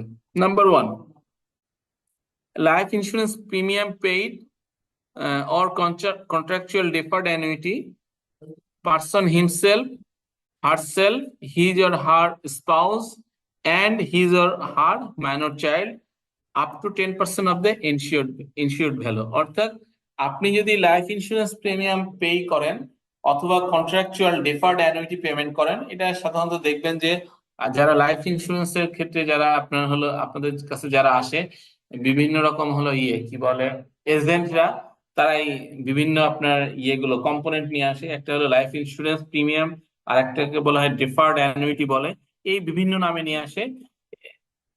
মোদ্দা কথা, এটা আসলে লাইফ ইন্স্যুরেন্সের প্রিমিয়াম। এই প্রিমিয়াম যদি আপনি পে করেন, সেই প্রিমিয়ামের পেমেন্টটা এলিজিবল ইনভেস্টমেন্ট হিসেবে ট্রিট হবে। এটা কার কার জন্য? সে মনে করেন যে আপনি হলো চাকরি করেন, আপনি মনে করেন আপনার ওয়াইফের জন্য অথবা আপনার হাজবেন্ডের জন্য আপনি কি করতে পারেন, আপনি লাইফ ইন্স্যুরেন্স করতে পারেন, এবং সেই প্রিমিয়াম যদি আপনি পে করেন, সেটাও কি হবে আপনার কাছে এলিজিবল ইনভেস্টমেন্ট হিসেবে ট্রিট হবে। আর কি হতে পারে, আপনার যদি কোনো মাইনর চাইল্ড থাকে, মাইনর মানে অবশ্যই আপনার জানেন 18 বছরের নিচে মাইনর চাইল্ড, তার জন্য কোনো কিছু যদি আপনি হলো কি বলে ইন্স্যুরেন্স আপনি প্রিমিয়াম পে করেন, তাহলে তারও আপনার এই ইন্স্যুরেন্স প্রিমিয়াম অথবা কন্ট্রাকচুয়াল ডেফার্ড অ্যানুইটির পেমেন্টটা আপনার ইনভেস্টমেন্টের হিসাবে এলিজিবল হবে। বাট এটার একটা লিমিট করা আছে। লিমিটটা হলো আপনার যে ইনসিওর্ড ভ্যালু আছে, সে আপনার লাইফ ইন্স্যুরেন্স প্রিমিয়ামের মনে করেন যে আপনার ক্ষেত্রে বলা আছে আপনার লাইফ ইন্স্যুরেন্সের ইনসিওর্ড ভ্যালু হলো 15 লাখ টাকা।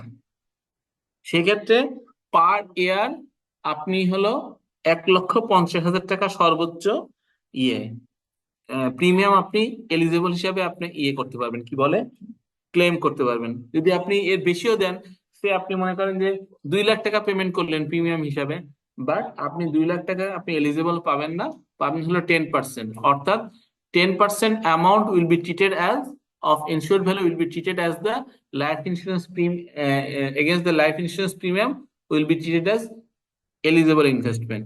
এমনি ভাবে যেটা বলছিলাম, ফর ইউ অর্থাৎ হিমসেলফ অথবা herself, your spouse and minor child. Okay, এরপরে আসছে হলো employers and employees contribution towards recognised provident fund.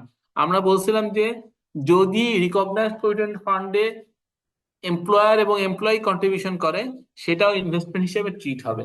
দেখেন, আপনি যখন এমপ্লয়ার, যখন আপনি তখন সাধারণত এই প্রভিডেন্ট ফান্ডের কন্ট্রিবিউশনটা কিভাবে মানে প্রযোজ্য হয়, বলা হয় যে যে পরিমাণ আপনার আহ, যে পরিমাণ কন্ট্রিবিউশন এমপ্লয় করবে, সেম পরিমাণ কন্ট্রিবিউশন এমপ্লয়ারও করবে, অর্থাৎ এমপ্লয়ি এবং employer same amount of certain amount of percentage invest করবে অ্যাজ এ পিএফ। সে মনে করেন যে এখন লেবার লতে বলা আছে সর্বোচ্চ 8%, বাট 8% সর্বোচ্চ মানে কি বলা আছে 8% করার কথা। এখন যদি 8%-এর উপরে করেন, তাহলে এটা লেবার ল কমপ্লাই করা হয়ে যায়, কিন্তু লেবার লকে আবার ভায়োলেট করা হয় না। সুতরাং if it is more than the 8%, it also be allowed.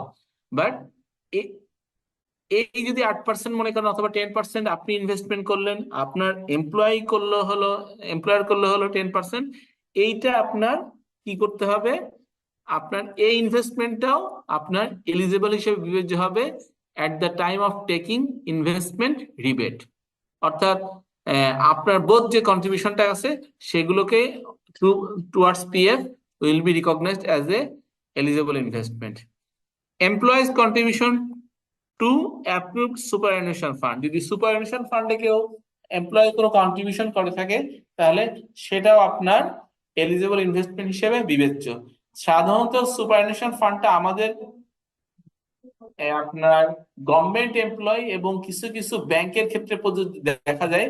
এছাড়া আমরা in general public limited company অথবা প্রাইভেট লিমিটেড কোম্পানি সুপারঅ্যানুয়েশন ফান্ডটা খুব একটা দেখা যায় না। বাট আপনারা ব্যাংকের ক্ষেত্রে স্পেশালি আমি দেখেছি ইসলামী ব্যাংকে আছে, সোশ্যাল ইসলামী ব্যাংকে আছে, ইসলামী ব্যাংকগুলো সাধারণত সুপারঅ্যানুয়েশন ফান্ড গুলো নিয়ে এই কন্ট্রিবিউশন, এখানে এমপ্লয়ীদের কন্ট্রিবিউশন নিয়ে থাকে। এরপরে আছে employees contribution to a benevolent fund or group insurance scheme. যদি এমপ্লয়ের কোনো কন্ট্রিবিউশন থাকে টুয়ার্ডস গ্রুপ ইন্স্যুরেন্স স্কিমে, সেটাও আমাদের কি হবে, ইনভেস্টমেন্ট হিসেবে ট্রিট হবে।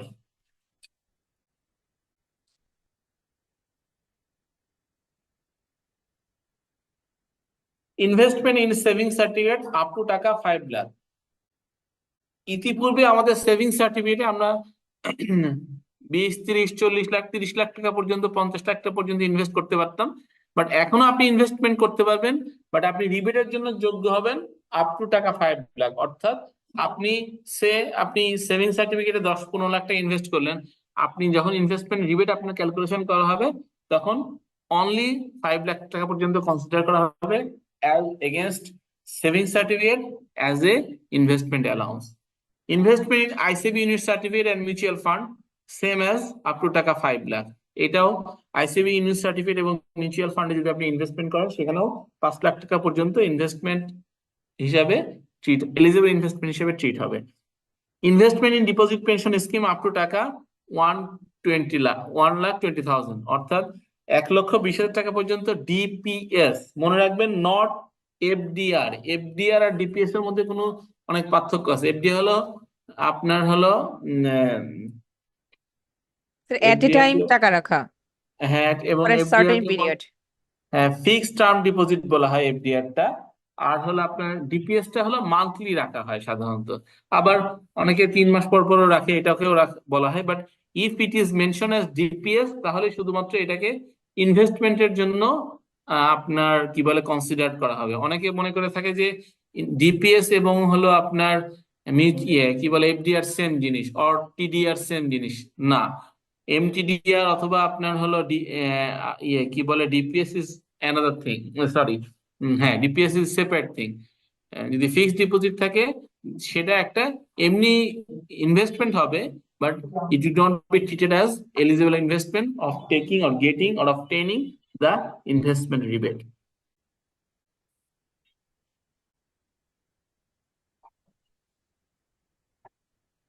আইসিবি হলো ইনভেস্টমেন্ট কর্পোরেশন অফ বাংলাদেশ। এই যে দেখবেন যে 24 তলা, প্রথম 24 তলা বাংলাদেশে, স্টেডিয়ামের পাশে দেখবেন আছে একটা ভবন। আমরা আগে বলতাম চকলেট কালারের ভবন একটা ছিল, এটা আসলে সে অনেক দূরের থেকে দেখা যেত। এটা হলো বাংলাদেশের প্রথম সবচেয়ে বড় বিল্ডিং, 24 তলা। আই এম টকিং অ্যাবাউট 1980, 86, 87 এর কথা বলতেছি। তখন থেকে এই বিল্ডিংটা আছে, মানে মনে হয় তখনই এস্টাবলিশড হয়েছে, অ্যারাউন্ড। এখানে আপনার এখন সাধারণত আইসিবি ইউনিট সার্টিফিকেট ইনভেস্টমেন্ট খুব কঠিন, এটা সাধারণত আর নেয় না। বাট আপনার, আপনি ওখান থেকে গিয়ে কিছু কিছু শেয়ার কিনতে, ইউনিট সার্টিফিকেট কিনতে পারেন ওখান থেকে। একটা সময় এইটা নিয়ে, হ্যাঁ শেয়ার মার্কেটের মতো এটা, বাট এটা হলো ওখান থেকে গিয়ে কিনতে হয় ইউনিট সার্টিফিকেট গুলো। মানে আপনি ওখানে গিয়ে অ্যাপ্লিকেশন করে তারপরে কিনতে হয়। ইদানিং আর আমি শুনি না কাউকে অ্যালাউ করে, কারণ এটা আসলে এত বেশি ইনভেস্টর হয়ে গেছে এবং এদের রিটার্নটা অনেক বেশি। এদের রিটার্ন প্রায় ডাবল। যদি 5 লাখ টাকা ইনভেস্ট করে পরবর্তী বছরে আপনার 10 লাখ টাকা হয়ে যায় শুনছি। সুতরাং সাধারণত আর এখানে আর কেউ আর ঢুকতে পারে না, অথবা ঢুকতে দেওয়া হয় না, হোয়াট এভার মেবি। বাট এই আইসিবি নিউজ সার্টিফিকেট করেন তাহলে আপনি এলিজিবল ইনভেস্টমেন্ট হিসেবে ট্রিট হবে। হ্যাঁ বলেন।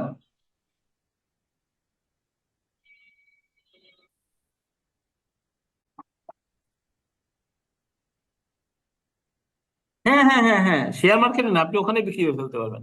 আপনি আইসিবি নিউজ সার্টিফিকেট ওখানে বিক্রি, ওরাই কিনে নিবে। আচ্ছা, donation to a charitable hospital established under outside of city corporation area as approved by NBR. যদি কোনো চ্যারিটেবল হসপিটালে আপনি ডোনেশন করেন যেটা সিটি কর্পোরেশনের বাইরে অবস্থিত এবং এটা ন্যাশনাল বোর্ড অফ রেভিনিউ কর্তৃক চ্যারিটেবল হসপিটাল হিসেবে বিবেচিত, সেখানে ডোনেশন করলে আপনার এটাকে এলিজিবল ইনভেস্টমেন্ট হিসেবে ট্রিট হবে। Donation to organisation for the welfare of retired people as approved by the NBR, অর্থাৎ রিটায়ার্ডেড পিপুল অথবা আপনার হলো দরিদ্র হতদরিদ্র আপনার লোকদের জন্য যেন ওয়েলফেয়ারের জন্য যদি কোনো আপনি কোনো অর্গানাইজেশনে ডোনেট করেন এবং সেটা যদি আপনি এনবিআর কর্তৃক অ্যাপ্রুভড হয় সেই আপনার অর্গানাইজেশনটা, তাহলে সেই ডোনেশনটা will be treated as investment rebate. Donation to জাকাত ফান্ড অ্যাজ পার জাকাত ফান্ড ম্যানেজমেন্ট ল 2023, যদি জাকাত ফান্ডে, গভর্নমেন্টের যে জাকাত ফান্ড আছে সেই জাকাত ফান্ডে কেউ ডোনেশন করেন, সে তখন এটাও আপনি ইনভেস্টমেন্ট রিবেট হিসেবে অ্যালাউবিলিটি পাবেন। Donation to a philanthropic or education institution approved by the government, যদি কোনো আপনি ফিলান্থ্রপিক অথবা এডুকেশন ইনস্টিটিউশন থাকে, এটার একটা লিস্ট আছে, বিভিন্ন সময় লিস্টটা দেখতে পাওয়া যায়, বাট এটা কোনো আপনার বিভিন্ন সময় লিস্টটা আসলে ইয়ে হয় কি বলে, আপডেটেড হয়।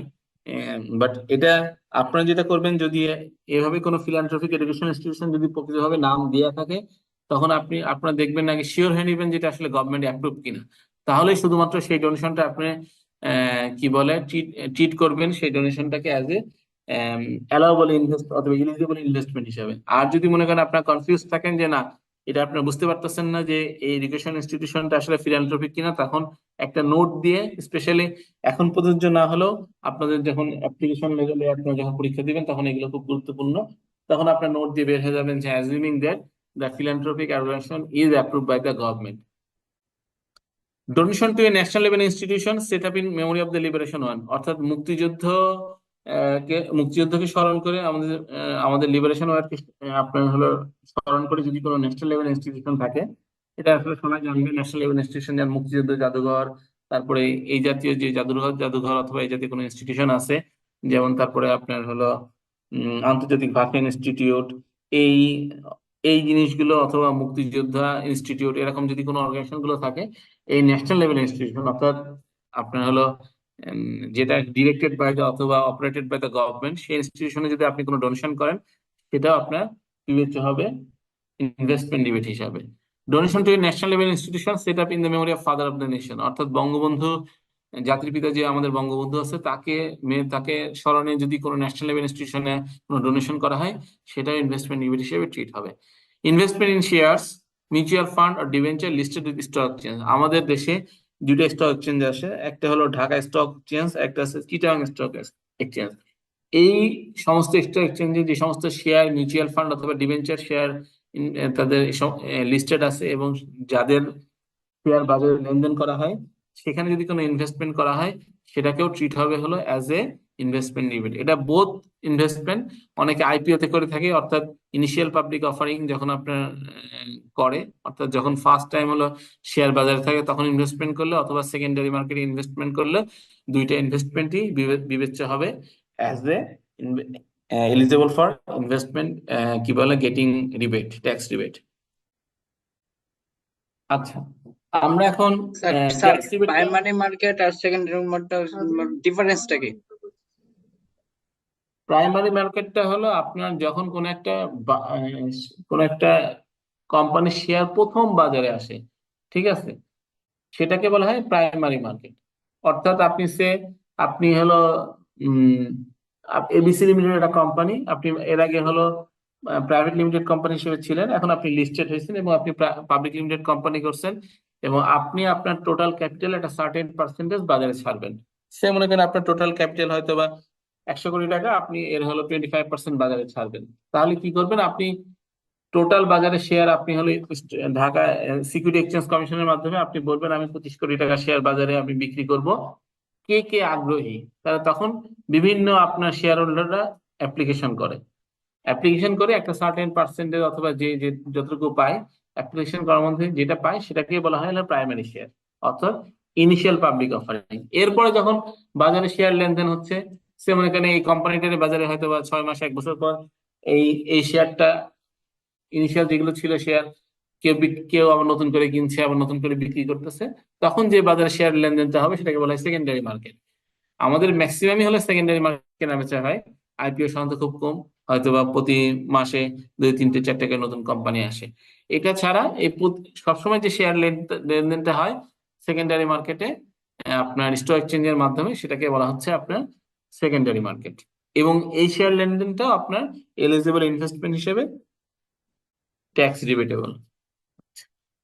এরপর আছে অ্যালাউবল ইনভেস্টমেন্ট রিবেট। আপনি কিভাবে ক্যালকুলেশন করবেন? Lower of the following three stated as allowable investment rebate. একটা হলো 3% of total taxable income excluding any exempted income, reduce tax rate applicable income and the income of which minimum tax would be applicable. অর্থাৎ যেখানে minimum tax applicable আছে অথবা reduce tax rate আছে, সে মনে করেন regular tax rate হলো আপনার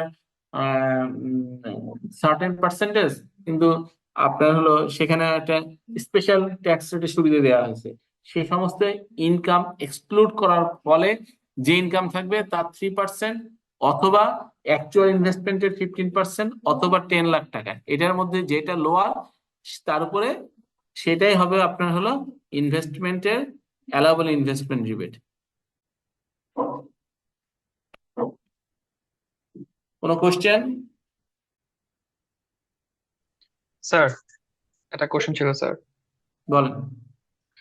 sir এই ইনভেস্টমেন্টের উপর যে রিবেটটা দেওয়া হয়, এটা হলো স্যার আমি যে ইনকামটা করেছি এবং ইনকামের উপর ট্যাক্স অলরেডি পে করে দিয়েছি, সেই ইনকাম থেকে যদি আমি এই খাতে ইনভেস্ট করে থাকি, সেক্ষেত্রে স্যার আমি হচ্ছে ট্যাক্স রিবেটের জন্য অ্যাপ্লাই করতে পারবো। বিষয়টা এরকম জি স্যার? জি জি জি জি জি সে আপনি যে জি স্যার। ইনকাম করছেন আপনার স্যালারি ইনকাম আছে, আপনি স্যালারি ইনকামের একটা পার্ট দিয়ে আপনি কি করছেন, আপনি শেয়ার বাজারে ইনভেস্ট করছেন, আপনি একটা ডিপিএস করছেন, এইগুলো আপনার ট্রিট হবে হলো ইনভেস্টমেন্ট রিবেট হিসেবে। এবং আপনার যখন ট্যাক্স ক্যালকুলেশন হবে, ট্যাক্স ক্যালকুলেশনের টোটাল যে ট্যাক্স লায়াবিলিটি হবে তার থেকে এই ইনভেস্টমেন্ট রিবেটের ক্যালকুলেশনটা করে যে পরিমাণ আপনি রিবেট পাবেন সেই রিবেটটা বাদ দেওয়ার পরে নেট ট্যাক্স লায়াবিলিটি বের হবে আপনার।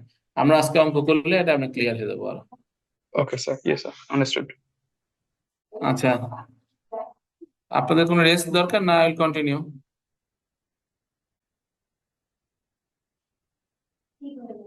স্যার একটা ব্রেক স্যার হলে রেস্ট ভালো হয় দরকার। নামাজের জন্য। Okay, how it would be? 10, 15? So we can start কয়টার at দিকে জয়েন 9 করছেন? p.m. sir. Okay, we can start 9. So 18, as per my watch, it is now 20:42. So we'll start at 9 p.m. Okay? Yes sir, thank you. আমরা দুইটা অঙ্ক নিয়ে আলোচনা করে আজকে শেষ করবো ইনশাআল্লাহ। Okay. Hello thank you sir. Hello.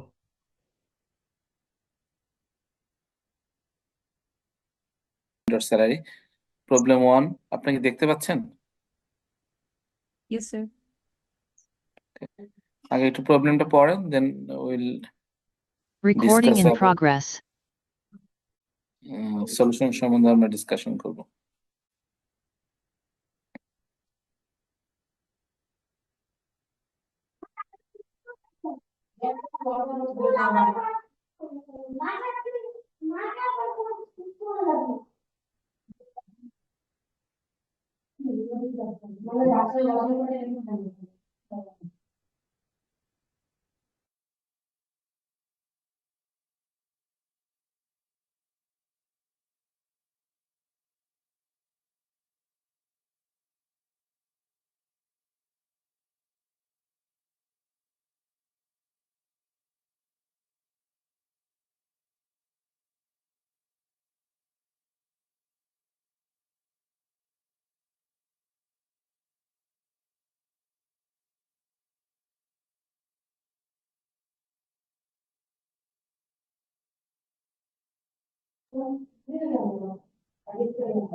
আচ্ছা, প্রবলেম 1 টা আলোচনা করি। The following are the salary and allowances of Mrs. Israt Jahan for the year ended 30 June 2023. From the information below, please compute total taxable income and tax liability of Mrs. Jahan. অর্থাৎ এখানে requirement আমার দুইটা জিনিস বার করতে হবে, একটা taxable income বার করতে হবে এবং ট্যাক্স লায়াবিলিটি বার করতে হবে। এর ওয়েট থাকতে পারে আপনার 20 মার্কস থাকতে পারে এর ওয়েট। আচ্ছা,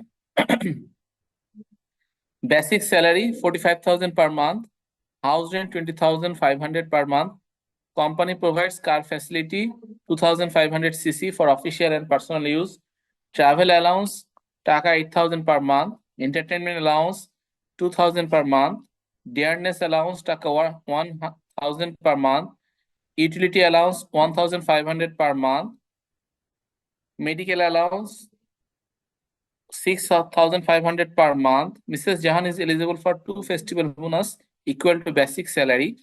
School fee for children taka 33,000 yearly. Employees contribution to recognized provident fund 12% of basic salary. She also contributed the same portion from her salary. Servant allowance 18,000 yearly. She paid life insurance premium taka 30,000. The insured value is 4 lakh. She also contributed to a group insurance scheme taka 500 per month. During the year, she purchased Sanjay Potra amounting taka 6 lakh. Purchased in share listed in stock exchange taka 45,000 and donation to a charitable hospital taka 10,000. এই 17টা যে point আছে, এই পয়েন্টের উপরে আমাদের income from salary compute করতে হবে। আচ্ছা, এখানে একটা জিনিস আপনার খুব গুরুত্বপূর্ণ বিষয়। প্রথমে আপনাদের দেখতে হবে যে আসলে who is the assessee here. এখানে এসএসসি কিন্তু একজন ফিমেল, মিসেস ইসরাত জাহান। সুতরাং যখন আপনি ইনার ট্যাক্স ক্যালকুলেশন করবেন, আমাকে মাথায় রাখতে হবে যে এর আপনার ইনিশিয়াল এক্সামশন উড বি কত? 4 লাখ স্যার। 4 লাখ। হ্যাঁ, তারপরে এখানে for the year ended 30 June 2023, that means এখানে আপনার যা ইনফরমেশন দেওয়া আছে সবগুলো আপনাকে যদি পার মান্থ যেগুলো দেওয়া আছে সেগুলো 1 বছরের কনসিডারেশন করে নিতে হবে, অর্থাৎ 12 দিয়ে আমাকে গুণ করে নিতে হবে। যেহেতু আমাকে বলতেছে যে 30 জুন এন্ডেড 2023, অর্থাৎ মানে জুন এন্ডেড আপনার ইনফরমেশন দেওয়া আছে, দ্যাট মিনস আমার জুলাই থেকে জুন পর্যন্ত ইনফরমেশনটা এখানে পুট করা আছে।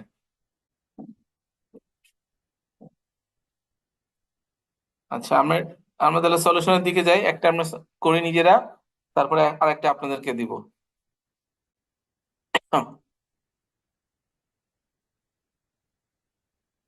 এটা আপনি একটু মনে রাখেন অথবা একটু সেভ করে রাখেন।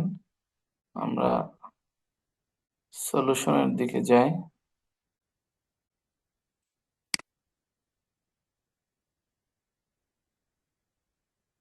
জি স্যার। নো স্যার, আমরা কোয়েশ্চেন দিতে পারছি। No sir.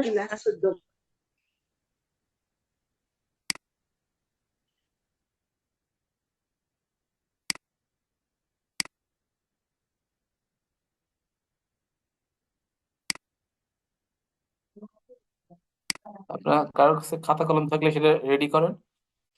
Yes sir. আশা করি এবার দেখতে ওকে পাচ্ছেন। স্যার, হ্যাঁ, ওকে স্যার। হুম, দেখেন আমরা প্রথমে নেম অফ দ্য এসএসসি দিছি Mrs Israt Jahan, computation of taxable income and tax liability, অর্থাৎ আমাদের দুটো রিকোয়ারমেন্ট আছে এখানে। আচ্ছা, অ্যাসেসমেন্ট ইয়ার আমরা কত, আপনারা জানেন যে 30 জুন ইয়ার এন্ড ডেট হলে পরবর্তীটা হবে ইনকাম ইয়ারের পরবর্তী ইয়ার হবে হলো আমাদের অ্যাসেসমেন্ট ইয়ার 2023-24। ইনকাম ইয়ার হলো 22-23 for the periods from 1 July 2022 to 30 June 2023। তাহলে আমরা চলে যাই আমাদের অঙ্কে। আমাদের অঙ্কে বলা হচ্ছে যে ফার্স্ট ইনফরমেশন হলো বেসিক স্যালারি 45,000 পার মান্থ। তাহলে আমরা বেসিক স্যালারি আমাদেরকে 45,000 গুণ 12 মান্থ, আমরা জানি 5,40,000 টাকা। এরপরে আছে হাউস রেন্ট 22,500 পার মান্থ। তাহলে আমাদের 22,500 করে, যেহেতু পার মান্থে দিয়ে আছে, আমরা 12 মাসে এটাকে কনভার্ট করে নিই, অর্থাৎ 1 ইয়ারে আমরা কনভার্ট করে আসছে 2,70,000 টাকা। এরপরে আমাদের 3 নম্বর পয়েন্টে বলা আছে company provides car facility for official and personal use. এখানে বলা আছে 2,500 সিসি। এটা হলে আমাদের কি হবে, আমাদের আমাদের ভ্যালু কম্পোজিশন কি হবে সরি আমাদের? Sir 10,000 sir 10,000 sir. Per month.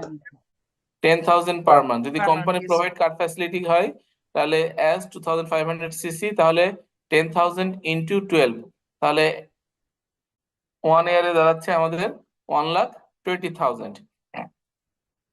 এরপরে আছে আমাদের হলো ট্রাভেল অ্যালাউন্স। ট্রাভেল অ্যালাউন্স দেওয়া হচ্ছে পার মান্থ 8,000 টাকা এক্সট্রা। ট্রাভেল অ্যালাউন্স যদি দেওয়া হচ্ছে 8,000 ইন্টু 12, 96,000। এরপরে আছে এন্টারটেনমেন্ট অ্যালাউন্স 2,000 পার মান্থ। তাহলে এন্টারটেনমেন্ট অ্যালাউন্স আমরা দেখি 2,000 ইন্টু 12, 24,000 টাকা পার ইয়ারে আমাদের এন্টারটেনমেন্ট অ্যালাউন্স। ডিয়ারনেস অ্যালাউন্স দেওয়া আছে 1,000 পার মান্থ। তাহলে 1,000 ইন্টু 12, 12,000 পার ইয়ার আমাদের ডিয়ারনেস অ্যালাউন্স। এরপরে আমাদের কোশ্চেন আছে মেডিকেল অ্যালাউন্সেস আছে 6,500। তাহলে 6,500 ইন্টু 12, 18,000 হলো আমাদের, সরি 78,000 হলো আমাদের মেডিকেল অ্যালাউন্স। আচ্ছা, এখানে ইউটিলিটি মনে হয় আমি বাদ পড়ে গেছে। ইউটিলিটি অ্যালাউন্স আছে হলো 1,500 পার মান্থ। তাহলে হলো 1,500 ইন্টু 12, 18,000 পার ইয়ার আমাদের ইউটিলিটি অ্যালাউন্সেস।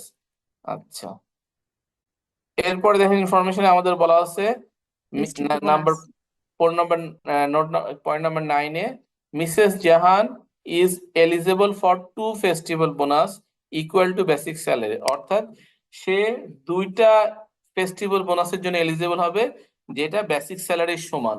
তাহলে আমাদের বেসিক স্যালারি কত টাকা আছে? 45,000 sir.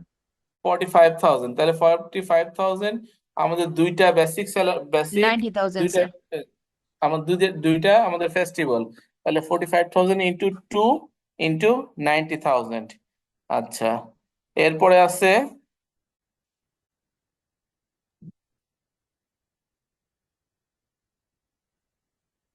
Sir, school going children for that 30,000 আচ্ছা sir. এরপর আছে হলো school fee for children.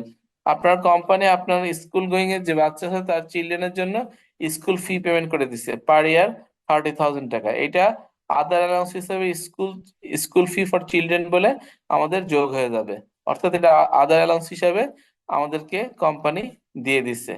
Sir, এই যে PF আছে 30,000 আমাদের, 12%. হ্যাঁ। এরপরে আছে আমাদের employer's contribution to recognise provident fund 12% of basic salary. তাহলে আমাদের 5,40,000 12% কত হচ্ছে? ইয়ারলি আসে হলো আমাদের আপনার 45,000 ইন্টু 64,800 12% করলে। আমরা যদি ইয়ারলি করি, যদি মান্থলি করি, মান্থলি আসে হলো 45,000 Sir, 5,400. ইন্টু 12, সরি ভুল বললাম। ইকুয়াল হবে স্যার, ইকুয়াল তো প্লাস সাইন হয়ে গেছে স্যার।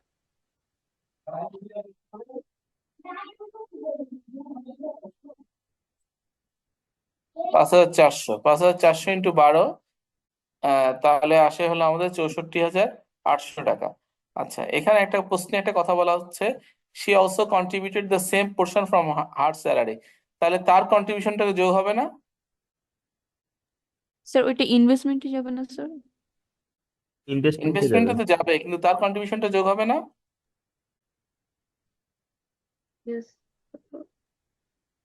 এখানে একটা যাবে আর ইনভেস্টমেন্টে দুইটা যাবে স্যার। এখানে একটা কেন যাবে? এখানে তো আরো একটা, তার কন্ট্রিবিউশন তো সে বলতে যে সেম কন্ট্রিবিউশন তাহলে সেও করতেছে, তাহলে তারটা যোগ হবে না? স্যার এই জন্য পে করতেছে যেটা, ওইটা তার ইনভেস্টমেন্ট। হ্যাঁ, বাট সে যেটা পাচ্ছে সেটা এক্সট্রা, এক্সট্রা যেটা সে কন্ট্রিবিউট করতেছে সেটা কোথায় আছে?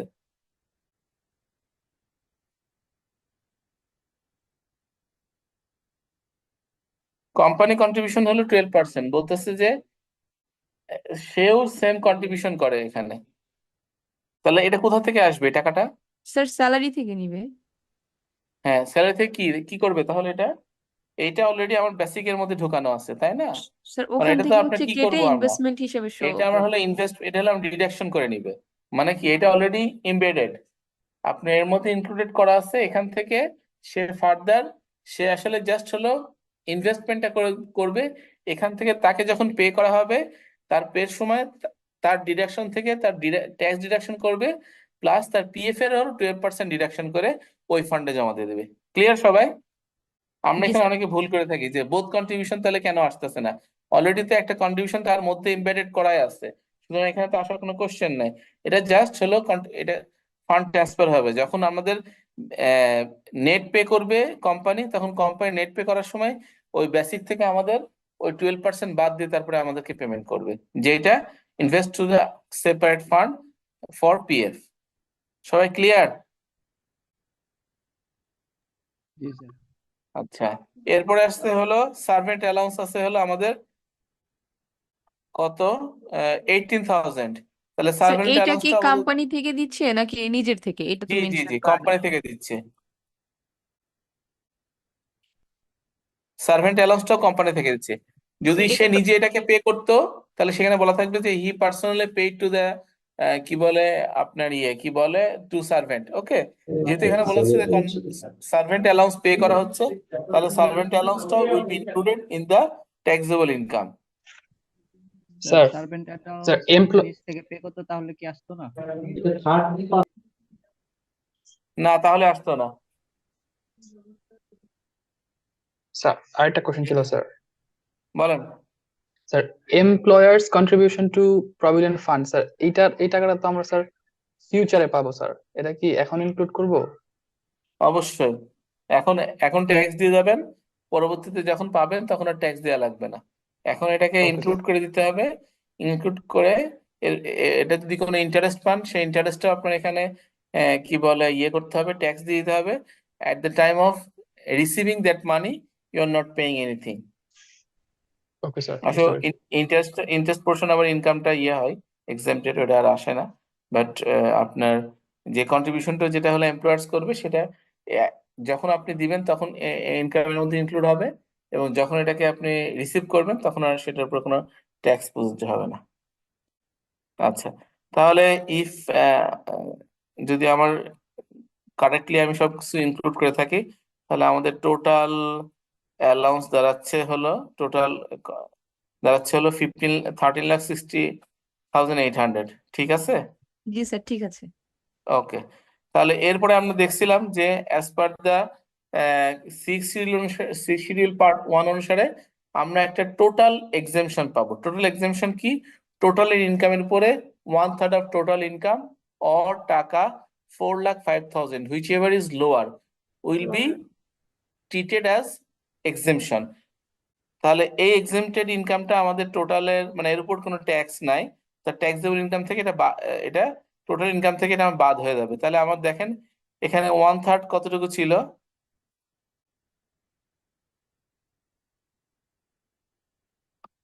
ভাগ 3, 4,53,600। তার মানে আমার 4,50,000 হলো আমাদের লোয়ার। তাহলে এইটাই আমাদেরকে কনসিডার করতে হবে। কনসিডার করে আমরা ট্যাক্সেবল ইনকাম পেলাম 9,10,800। এ পর্যন্ত কি সবাই ক্লিয়ার? স্যার এই Yes, sir. এক্সিমশনটা স্যার কিসের বেসিসে পেলাম স্যার? এটা as per the law 6 schedule আমাদের পার্ট 1-এ বলা আছে যে আমাদের এর আগে আমাদের before implementing the finance income tax act 2023 এর আগে আমাদের পার্টিকুলারলি বিভিন্ন হেডস হেডে আমাদের এক্সামিশন ছিল। যেমন আমাদের হাউস রেন্টে একটা এক্সামিশন ছিল, মেডিকেলে একটা এক্সামিশন ছিল, তারপরে আপনার কনভেন্স অ্যালাউন্সে একটা এক্সামিশন ছিল।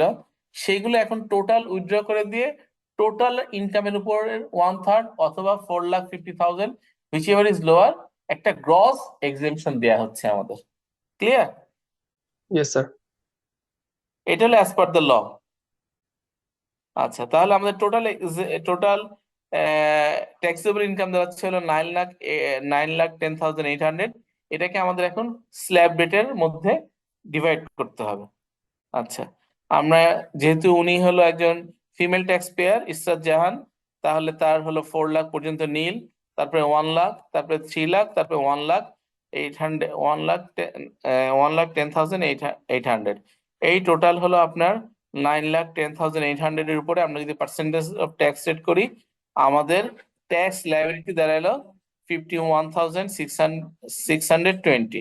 এটা আমাদের before gross tax liability, before charging the investment tax rebate. এখন we should go for the investment tax rebate.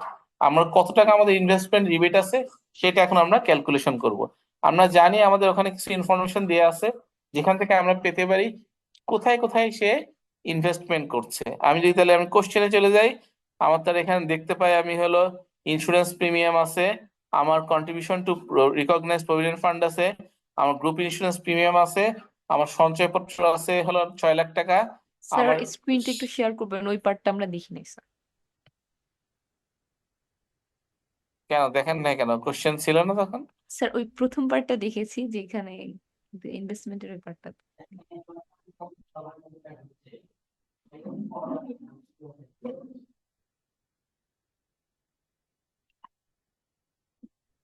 এই যে দেখেন আপনার 11 কি বলে আপনি 11 নম্বর পয়েন্ট থেকে দেখেন আমাদের ইনভেস্টমেন্ট নিয়ে আমরা কোশ্চেনে আমাদের পয়েন্ট কথা বলা আছে। একটা হলো contribution to recognise provident fund which will be treated as the investment rebate, যেটা আমরা কিছুক্ষণ আগে ডিসকাস করলাম। ইন্স্যুরেন্স প্রিমিয়াম পে করছে হলো 30,000 টাকা, এখানে ইনস্যুরড ভ্যালু আছে হলো 4 লাখ, বাট ম্যাক্সিমাম অ্যালাউবল হলো 10%। তাহলে যদি 4 লাখ টাকা 10% হয় তাহলে কত আসে? 40,000 টাকা স্যার। 40,000 টাকা। সুতরাং আমাদের এটা উইদিন দ্য লিমিটই আছে। এরপরে আছে হলো contributed to A group insurance scheme. আমরা জানি গ্রুপ ইন্স্যুরেন্স স্কিমে যদি কোনো কিছু ডোনেট করা কন্ট্রিবিউট করা হয় সেটা আমাদের এলিজিবল ইনভেস্টমেন্ট হিসেবে রিবেট পাবে। তাহলে সেটা যদি হয় তাহলে 500 ইন্টু পার মান্থ যদি 500 হয়, এক বছরে আসবে আপনার 6,000 টাকা। ডিউরিং দ্য ইয়ার পার্সেস সঞ্চয়পত্র টাকা 6 লাখ, 6 লাখ টাকা পর্যন্ত 6 লাখ টাকা সে সঞ্চয়পত্র কিনছে। বাট আমাদের সঞ্চয়পত্রের সঙ্গে আমরা বলছিলাম যে একটা লিমিট আছে। লিমিটটা কত? 5 লাখ 5 লাখ কত? স্যার। 5 লাখ। 5 তাহলে 5 লাখ টাকা পর্যন্ত সঞ্চয় আমরা যদি এখানে ইনভেস্টমেন্ট করতে 6 লাখ টাকা, কিন্তু আমরা যখন ইনভেস্টমেন্ট রিবেট ক্যালকুলেশন করব তখন আমরা হলো 5 লাখ টাকা কনসিডার করব।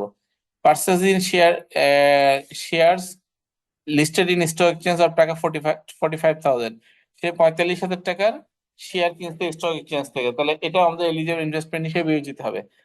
নাম্বার 17 বলা আছে donation to charitable hospital amounting to টাকা 10,000। এখানে চ্যারিটেবল হসপিটালের কথা বলা আছে, কিন্তু এটা কি আসলে এনপিআর অ্যাপ্রুভ কি অ্যাপ্রুভ না স্যার এই রিকগনাইজড জাতীয় কোনো কিনা এটা? ইনফরমেশন আমাদের এখানে নাই। সুতরাং আমাদেরকে এটা কনসিডার করতে হবে দুইটা ভাবে। একটা অ্যাজাম্পশন নিয়ে নিতে পারি আমরা, যদি আমরা এটাকে চ্যারিটেবল হসপিটাল যদি আমরা হলো ইয়ে করি, হলো কি বলে অ্যাজিউম করি যে এটা হলো অ্যাপ্রুভড বাই এনবিআর, তাহলে এটাকে কনসিডার করতে হবে আমাদের ইনভেস্টমেন্ট রিবেট হিসাবে, এলিজিবল ইনভেস্টমেন্ট হিসাবে।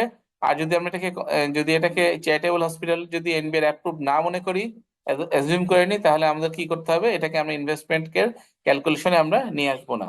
আচ্ছা, বাট বোথ আর রাইট, দুইটা অ্যাজাম্পশনই রাইট। আচ্ছা, এবার আমরা আমরা ক্যালকুলেশনে যাই। ক্যালকুলেশনে আমরা আমাদের কি আছে একটু আমরা দেখি।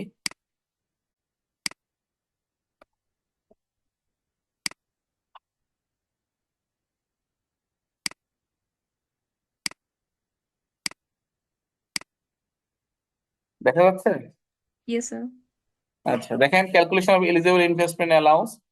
একটা হলো আমাদের অপশন তিনটে ছিল, একটা হলো 3% অফ টোটাল ট্যাক্সেবল ইনকাম। আমাদের ট্যাক্সেবল ইনকাম কত দাঁড়াইছে মনে আছে? Nine lakh 9 lakh ten something thousand না 9,10,800। তাহলে এটার হবে আমাদের 8%। আমরা একটু চেক করে নিই যে এটা 3%, 8 না 3%।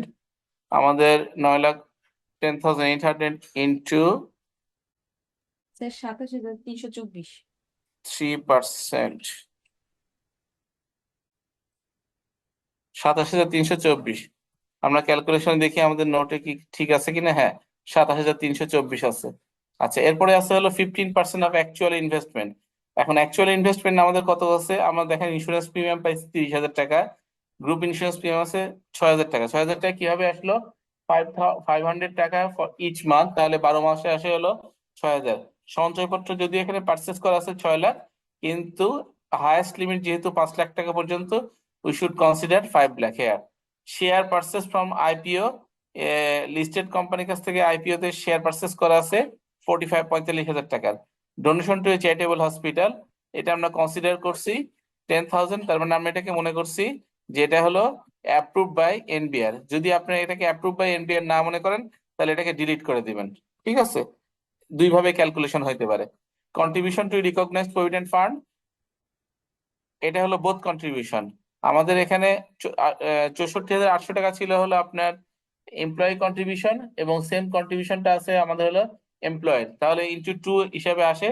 টোটাল আমাদের ইনভেস্টমেন্ট দাঁড়াইছে হলো, এলিজিবল ইনভেস্টমেন্ট হলো 7,20,600। এর 15% পর্যন্ত কি পাবো আমি? রিবেট পাবো। তাহলে আমাদের আরেকটা অপশন দাঁড়ালো হলো 1,08,090 টাকা, অর্থাৎ 7,20,600 টাকার উপরে 15%। আর একটা আছে হলো আমাদের অপশন সি, 10 লাখ টাকা। এই তিনটের মধ্যে যেটা লোয়ার হবে সেটাই হবে আমাদের investment tax rebate. Therefore the investment rebate from above 3 is A B and C টাকা 27,324। যেহেতু এই তিনটের মধ্যে যেটা লোয়ার, এটার মধ্যে তো লোয়ার আপনারা দেখছেনই যে এই 27,324 টাকা, 324 হলো আপনার হলো কি লোয়ার। সুতরাং এইটা আমরা টোটাল ট্যাক্স লাইবিলিটির সাথে বাদ দিব। আর দেখেন এখানে আমরা একটা স্ট্রিক দিয়ে রাখছি, ডোনেশন টু চ্যারিটেবল হসপিটাল। আমরা এখানে লিখে দিছি note number 2, it is assume that the donation made to the charitable hospital is established outside the city corporation area and is approved by National Board of Revenue. Hence, it is considered as investment component. যদি আমরা এটাকে যদি consider না করি, তাহলে আমরা এভাবে লিখে দিব, it is assumed that the donation made to the charitable hospital is not established outside the city corporation, অথবা লিখতে পারি is established in the city corporation area and is not approved by National Board of Revenue. Hence it is not considered as investment component. যদি আমরা মানে আমাদের যদি এত লেখার সুযোগ নেই, বাট যদি এই জাতীয় কোশ্চেন আসে, আমরা এভাবে আমরা পয়েন্ট আউট করে দিব। ঠিক আছে, এই হলো আমাদের তিনটে অপশন গেল। তাহলে আমাদের এর উপরে আমরা এখন ইনভেস্টমেন্ট রিবেট ক্যালকুলেশন করে দেখলাম, টোটাল ট্যাক্স লাইবিলিটি আসছে 51,620। এর থেকে আমি ইনভেস্টমেন্ট অ্যালাউন্স বাদ দিলাম, তাহলে আমাদের নেট ট্যাক্স লাইবিলিটি থাকলো 24,296। এবার কাইন্ডলি আপনারা প্রবলেম নাম্বার 2টা করেন, তারপরে আমরা আলোচনা করি। আমি স্ক্রিনে প্রবলেম নাম্বার 2টা দিয়ে দিচ্ছি।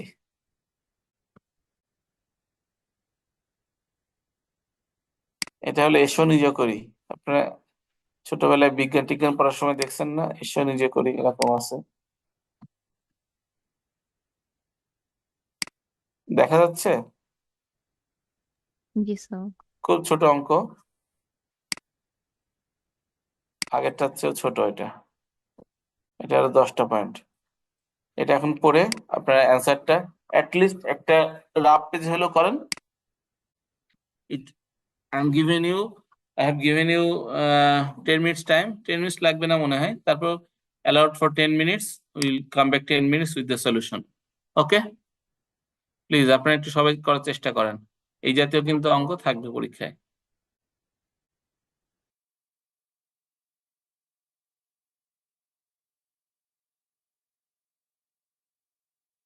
Ashik Abidi is the manager of a software company named Software People Limited.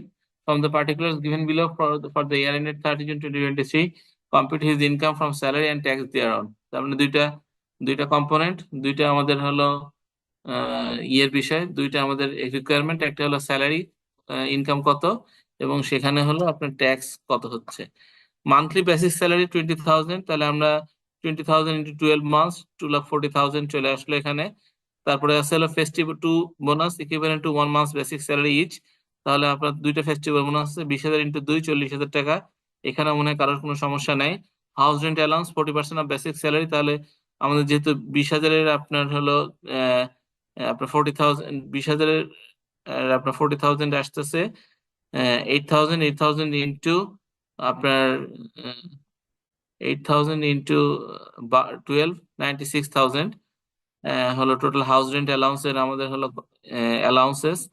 এরপরে আছে হলো প্রোভাইডেড এ কার এক্সিডিং 2,500 সিসি, আমরা জানি 2,500 সিসি যদি আমাদের কস্ট করে তাহলে সেখানে আমাদের পার মান্থ 25,000 টাকা করে আমাদের হলো ইয়ে হবে, কি বলে, যোগ হবে। তাহলে 25,000 ইন্টু 12 3 লাখ টাকা। এরপরে আছে আমাদের এন্টারটেনমেন্ট অ্যালাউন্স আছে 800 পার মান্থ, তাহলে 800 ইন্টু 12 9,600। এরপরে আছে আমাদের contribution fund to which his employees also contribute the same amount, তাহলে 10%-এর যদি এমপ্লয়ার্স কন্ট্রিবিউশন হয় বেসিক স্যালারির, তাহলে 2,000, 2,000 ইন্টু বা টোটাল এমপ্লয়ার্স কন্ট্রিবিউশন। আর কোনো কিছু আছে কিনা একটু দেখি। রিসিভ টাকা এত ম্যাচুরিটি ব্লা ব্লা ব্লা ব্লা, ওকে। আমাদের ইনকামের আর কোনো কম্পোনেন্ট নেই, তাহলে আমাদের এই পর্যন্ত ইনকামিং কম্পোনেন্ট টোটাল ইনকাম দাঁড়াচ্ছে হলো আমাদের 7,09,600 টাকা। এর 1/3 অথবা 4,50,000 whichever is less as per the 6 schedule part A অনুসারে এক্সেমপ্টেড হবে। এক্সেমপ্টেড ইনকাম হিসাবে আমরা অ্যালাউবল পাবো। তাহলে আমরা যদি ক্যালকুলেশনে দেখি,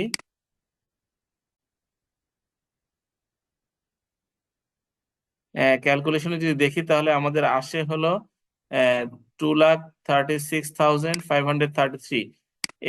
টোটাল ট্যাক্সেবল ইনকাম দ্বারা হলো 4,73,667। এই পর্যন্ত কার হয়েছে? স্যার আমার হয়েছে।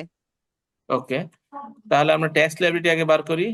ট্যাক্স লায়াবিলিটি আমরা, ইনি কি ফিমেল না male? Sir male 3,50,000 male tax payer, টাকা। তাহলে 3,50,000 টাকা পর্যন্ত আমাদের নীল।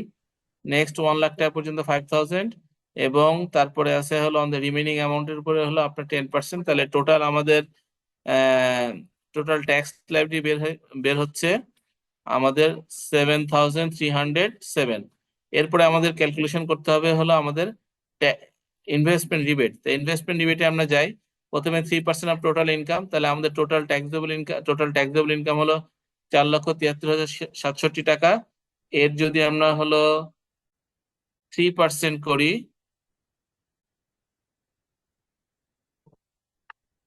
$14,192, তাহলে 14,192 টাকা 3% of total income, 15% of actual investment. আমাদের অ্যাকচুয়াল ইনভেস্টমেন্ট কি কি আছে? আমাদের ইনভেস্টমেন্ট আমরা আগে চলে যাই। একটা আছে হলো প্রথমে রিকগনাইজড প্রভিডেন্ট ফান্ড 10% আছে, অর্থাৎ 24,000। 24,000 ইন্টু 24 তাহলে 48,000 টাকা হলো contribution to recognised provident fund. এরপরে আছে রিসিভড টাকা 1,00,000 from insurance policy at maturity. এখানে সে 1,00,000 টাকা ম্যাচুরিটিতে কি বলে ইন্স্যুরেন্স পলিসি থেকে ম্যাচুরিটিতে পাইছে, এর কোনো ট্রিটমেন্ট নাই। এটা কোনো ইনকামও না, এটা কোনো কিছুই নাই। এবং এখানে ইনকাম ইনকাম হতো যদি যদি ইন্স্যুরেন্স প্রিমিয়াম থেকে বেশি টাকা পাইতো। এখানে ইন্স্যুরেন্স প্রিমিয়াম বাবদ সে কত টাকা প্রদান করছে এটা আমাদের কোনো ইনফরমেশন নেই। সুতরাং নাম্বার 7 পয়েন্টে কোনো কোনো ট্রিটমেন্ট প্রয়োজন না।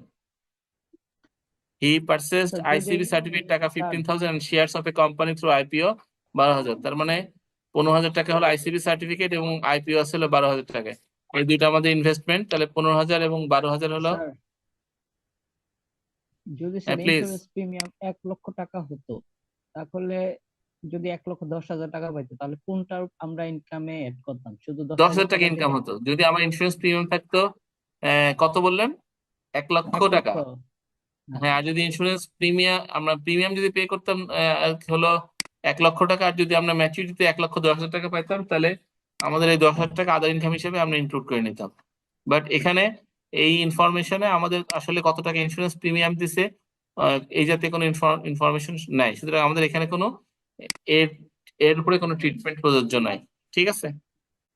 ওকে স্যার, ঠিক আছে। ওকে, তারপরে আছে আমাদের পারচেজ বুকস অফ টাকা 5,000 and deposit 100 per month group insurance fund. এখানে বুক পারচেজ করছে, এর জন্য কোনো কিছু এন্ট্রি নাই। বুক পারচেজ সে করতেই পারে তার পার্সোনাল কোনো প্রয়োজনে। এটার জন্য কোনো আমাদের কোনো ইনভেস্টমেন্ট বাবদ কিছু না, এটা ইনভেস্টমেন্টের কোনো ইস্যু না। শুধুমাত্র এখানে গ্রুপ ইন্স্যুরেন্স প্রিমিয়াম 100 টাকা করে পার মান্থ দিচ্ছে, তাহলে 100 × 12 1,200 টাকা আমাদের হলো ইন্স্যুরেন্স, গ্রুপ ইন্স্যুরেন্স প্রিমিয়াম। এই যে গ্রুপ ইন্স্যুরেন্স প্রিমিয়াম 1,200 টাকা। আচ্ছা, এরপরে আছে আর কি, he is married and has 3 children, he paid taka 15,000 educational expenses, সে 15,000 টাকা এডুকেশনাল এক্সপেন্সেস পে করে, and 4,000 and 3,000 as an insurance premium for his minor son. Minor সানের জন্য 7,000 টাকা ইন্স্যুরেন্স প্রিমিয়াম পে করে। তাহলে আমরা জানি যে যদি ইন্স্যুরেন্স প্রিমিয়াম পে করে তাহলে ইন্স্যুরেন্স প্রিমিয়াম অ্যামাউন্টটুকু কিভাবে কন্ট্রিবিউশন কি হবে, এলিজিবল ইনভেস্টমেন্ট হিসেবে ট্রিট হবে। তাহলে এই যে 3,000 প্লাস 4,000, দুইটা মাইনর চিলড্রেনের তার হলো ইন্স্যুরেন্স প্রিমিয়াম পে করছে, that will be treated as investment rebate. তাহলে এই টোটালটা আমাদের যোগ করলে আসে হলো 83,200। এর উপরে আমরা যদি হলো 15% আমি ক্যালকুলেশন করি, তাহলে আসে 12,480 টাকা, আর টাকা 10 লাখ। অর্থাৎ এই তিনটের মধ্যে আমার লোয়ার আসছে হলো 12,480। তার মানে আমি ইনভেস্টমেন্ট হিসেবে আমার রিবেট পাবো হলো 12,480। আমরা একবার মূল অঙ্কে ফিরে যাই, তাহলে আমি মূল অঙ্কে ইনভেস্টমেন্ট রিবেট নিলাম 12,480 টাকা। এর থেকে যদি আমি আমার টোটাল ট্যাক্স লাইবিলিটির সাথে আমি ইনভেস্টমেন্ট অ্যালাউন্স বাদ দিই, আমার নেট ট্যাক্স লাইবিলিটি থাকে হলো 5,173 টাকা। বাট আমি জানি আমার মিনিমাম ট্যাক্স বলে একটা ট্যাক্স আছে, সেখানে যেহেতু আমার আমাদের ট্যাক্সের থ্রেশহোল্ড ক্রস করছে, হ্যাঁ আমাদের, এবং আমরা অ্যাজিউম করে নিলাম যে সে ঢাকা নর্থ সিটি কর্পোরেশনে বাস করে, হ্যান্স তার his minimum tax liability will be. 5,000 sir.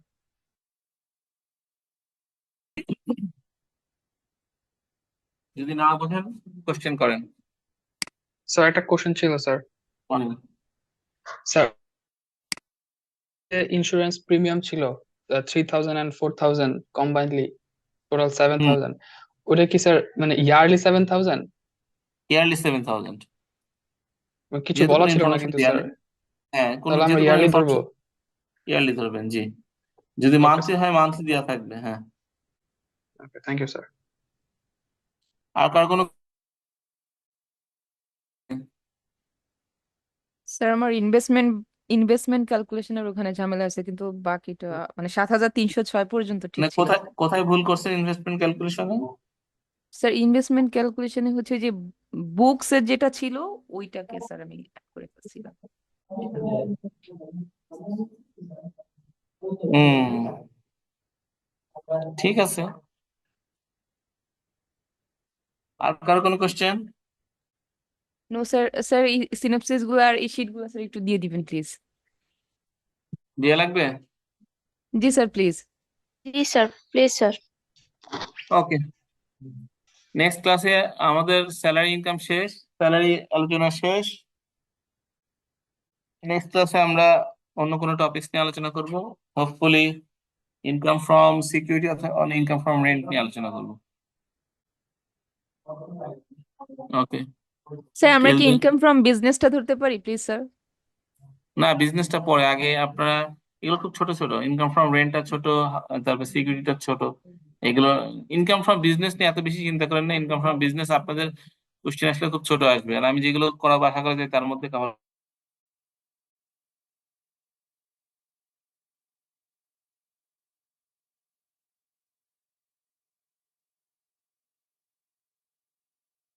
করা যায় যে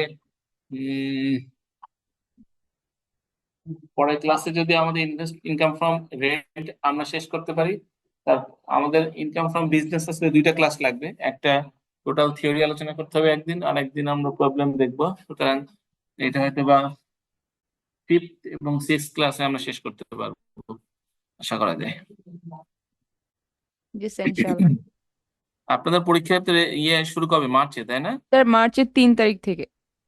ওকে, হোপফুলি আমরা এই মাসে আমাদের আর কয়টা ক্লাস পাবো আমরা? এই মাসে যদি ক্লাস,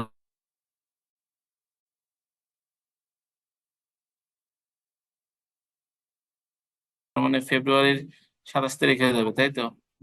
স্যার এই জন্য স্যার বিজনেস আর হচ্ছে কোম্পানি থেকে এবার অঙ্ক এসেছিল, এই জন্য স্যার এইগুলাটা একটু দরকার আচ্ছা, ছিল। দেখা যাক কি প্ল্যান করবো আমরা, কি হয় শর্টলি আমরা ইয়ে করতে পারি, তাড়াতাড়ি শেষ করতে পারি। স্যার এক্সামে কি এরকম ফুল ম্যাথই আসবে? হ্যাঁ আবার বলেন, শুনি নাই। স্যার এক্সামে কি এরকম ফুল ম্যাথ আসবে এমসিকিউ আকারে? এখানে অবশ্যই দুইটা ফুল বড় ম্যাথ ম্যাথ আসবে। আসে, দুইটা হচ্ছে মিনিমাম 16 16 32, দুইটা ম্যাথ আসে। আসবে, দুটো ম্যাথ আসবে। ঠিক আছে, ওকে। Hello sir. জি sir, sir thank you so much. Sir sir আমার কথা ছিল বুঝি নাই, বলেন। স্যার, এক্সট্রিমলি সরি স্যার, আমি বুঝতে পারি নাই। ওকে, নো পরে ইস্যুস, নো দুইবার ইস্যুস। বলছি স্যার, ওকে ওকে, আমি এগুলো মনে কিছু রাখি মনে না। করবেন না স্যার। আই হ্যাভ জি pass sir. This days. Sir okay, bye. আমাদেরও স্যার শিখতে হবে স্যার, এই জন্য আহ, আর কি স্যার। Hello sir. হ্যাঁ প্লিজ। Hello sir. জি বলেন, শুনতে পাচ্ছি। একটা মানে আউট অফ টপিক একটা ডিসকাশন। কোম্পানি ইয়ার এন্ড হয় জুলাইয়ে, কিন্তু তার জি। রেকগনাইজ প্রভিডেন্ট ফান্ডের যেটা ট্রাস্ট ডিড অনুযায়ী তার ইয়ার এন্ড হচ্ছে ডিসেম্বরে। এখন যদি হুম। কোম্পানি তার ইয়ার এন্ডটা মানে রিকগনাইজ প্রভিডেন্ট ফান্ডের ইয়ার এন্ডটা যদি আপনার কোম্পানি ইয়ার এন্ড যেমন জুনে হচ্ছে, তো ওইভাবে যদি সেম করতে চায় তাহলে এটার জন্য কি আলাদা কোনো প্রসেস মেনটেন করতে হয় কিছু নিয়ম না, আছে? এখন আর আলাদা কোনো প্রসেস মেনটেন করতে হবে না। এর আগে আপনাদের রিকগনাইজড প্রভিডেন্ট ফান্ড অথবা প্রভিডেন্ট ফান্ড, যেটা আগে অনেক সময় দেখা যেত যে আপনার কোম্পানি গুলো আপনার ইয়ে মেনটেন করতো, কি বলে, এই তাদের হলো ইনকাম ইয়ার ধরে মেনটেন করতো। ইভেন মনে করেন অনেক মাল্টিনেশনাল কোম্পানি যদি যারা হলো বিভিন্ন তাদের হলো ডিসেম্বর ইয়ার এন্ড মেনটেন করে, তারাও আপনার হলো পিএফটিএফ এর জন্য ডিসেম্বর ইয়ার এন্ড মেনটেন করতো। But from the from by the finance act 2023 অনুসারে the fund account should be the fund accounts year ended should be 30 June anyway. আপনাকে এখন 30 জুনে চলে যাওয়া লাগবে। এটা it's automatic choice, it's a mandatory choice, not automatic choice. ঠিক আছে, এখন থেকে আপনি যদি আগে ডিসেম্বর করে করে থাকেন, তাহলে ডিসেম্বর পর্যন্ত একটা অ্যাকাউন্টস জমা দিয়ে পরবর্তীতে জুন পর্যন্ত আর একটা অ্যাকাউন্টস করে জমা দিতে হবে।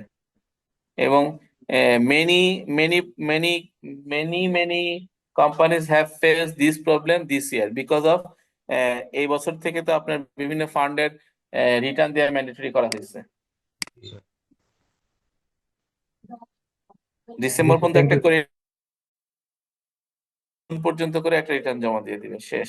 6 মাসের একটা রিটার্ন দিবে, তারপরে আবার পুরো 1 বছর একটা একটা দিবে। জি, অথবা অথবা যদি ডিসেম্বরে আপনার ইয়ে না জমা দিয়ে থাকে, রিটার্ন জমা না দিয়ে থাকে, তাহলে আনঅডিটেড একটা হলো ইয়ে করবে, কি বলে, স্টেটমেন্ট করবে আগের বছর অনুসারে। আর আপনার এই জুলাই থেকে জুন পর্যন্ত কি বলে, জুলাই থেকে ডিসেম্বর পর্যন্ত, সরি, জানুয়ারি থেকে জুন পর্যন্ত আর একটা অ্যাকাউন্টস করে এর ট্যাক্সটা দিয়ে এই ট্যাক্সটা ক্যালকুলেশন করে জমা দিয়ে দিবে। আর ফান্ডের ক্ষেত্রে ট্যাক্সের একটা নিয়ম আছে, যেটা হলো, এটা কিন্তু অ্যাকচুয়াল বেসিস না, এটা হলো অ্যাকচুয়াল বেসিস, অর্থাৎ অ্যাকচুয়াল যেটা আপনি হলো ইন্টারেস্ট অ্যামাউন্ট পাবেন তার উপর ট্যাক্স দেওয়া লাগবে। সুতরাং it would be very easier. এটার উপরে একটা ক্লারিফিকেশন এসছে দিস ইয়ার বাই দ্য, কি বলে, পরিপত্রতে এটা খুব ডিটেলস আপনার ইয়ে এসছে, কি বলে, ক্লারিফিকেশন এসছে। আপনার দিকে পরিপত্র এবছরের দেখেন, অনলাইনেও পাবেন, যে কিভাবে হলো ইয়ের কি বলে, পিএফ এর কিভাবে যদি ইয়ার এন্ডিং বিভিন্ন রকম হয়, কিভাবে অ্যাসেসমেন্ট হবে, কিভাবে কি জমা দেওয়া লাগবে, খুব ব্রিফলি এবং উইথ এন এক্সাম্পল সহকারে আপনার ডিসকাস করা আছে। তো এটা কোন সেকশনের ইয়েতে করছে? সেকশন না, পরিপত্র দেখবেন, পরিপত্রটা দেখলেই পেয়ে যাবেন। জি স্যার। আপনি অনলাইনে দেখবেন যে পরিপত্র 2023 দিবেন, পরিপত্রের মধ্যে দেখবেন যে এক্সাম্পল সহকারে কিভাবে কি ক্যালকুলেশন আছে সবই আপনার পাবেন। যদিও this is very very much advance, not for you, but হয়তো বা যেহেতু আপনি বললেন যে আউট অফ বক্স, সুতরাং এটা হয়তো বা আপনাদের মানে প্র্যাকটিক্যালি জানার জন্য আপনারা জানতে পারেন। Sir, thank you.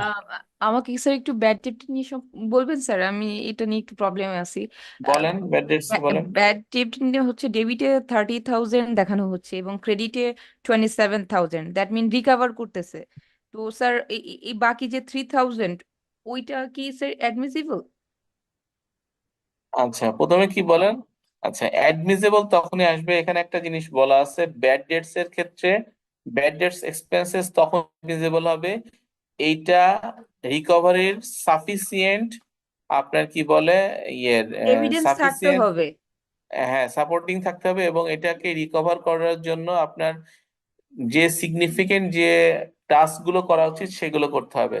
লাইক আপনি যদি কোনো আপনার ব্যাড ডেটস হয়ে যায়, আপনাকে পরপর 3-4টা চিঠি দিতে হবে অথবা তাকে রিমাইন্ডার দিতে হবে টু রিকভার দ্যাট অ্যামাউন্ট।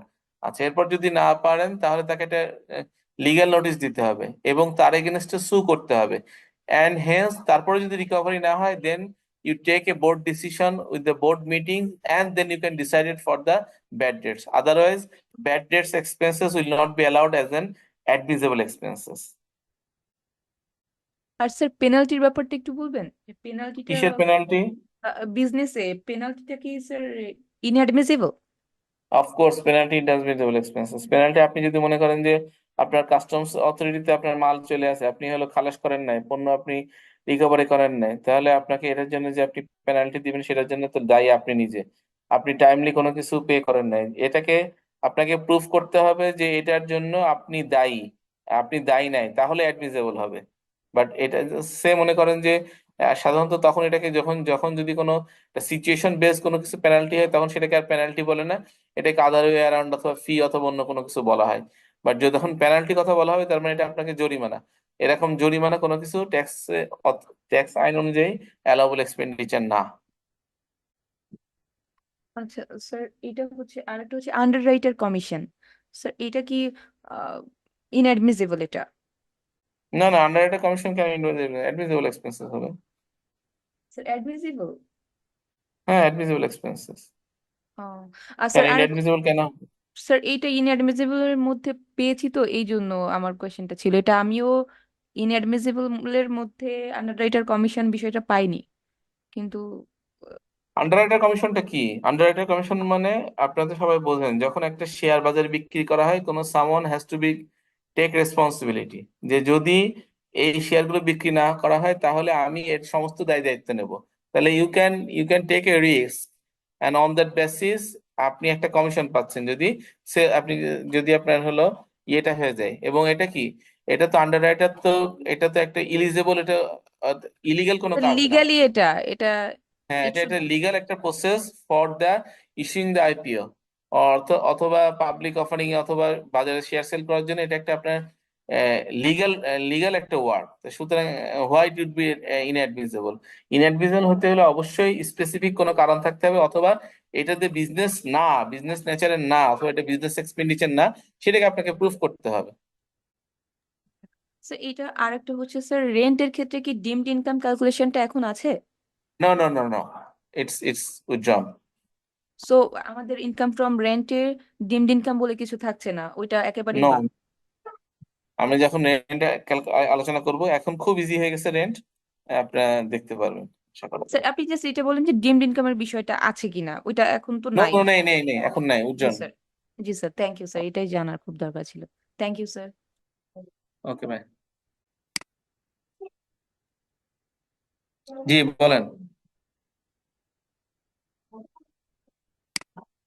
কোনো কথা থাকলে বলতে পারেন, নাই বলেন বলেন।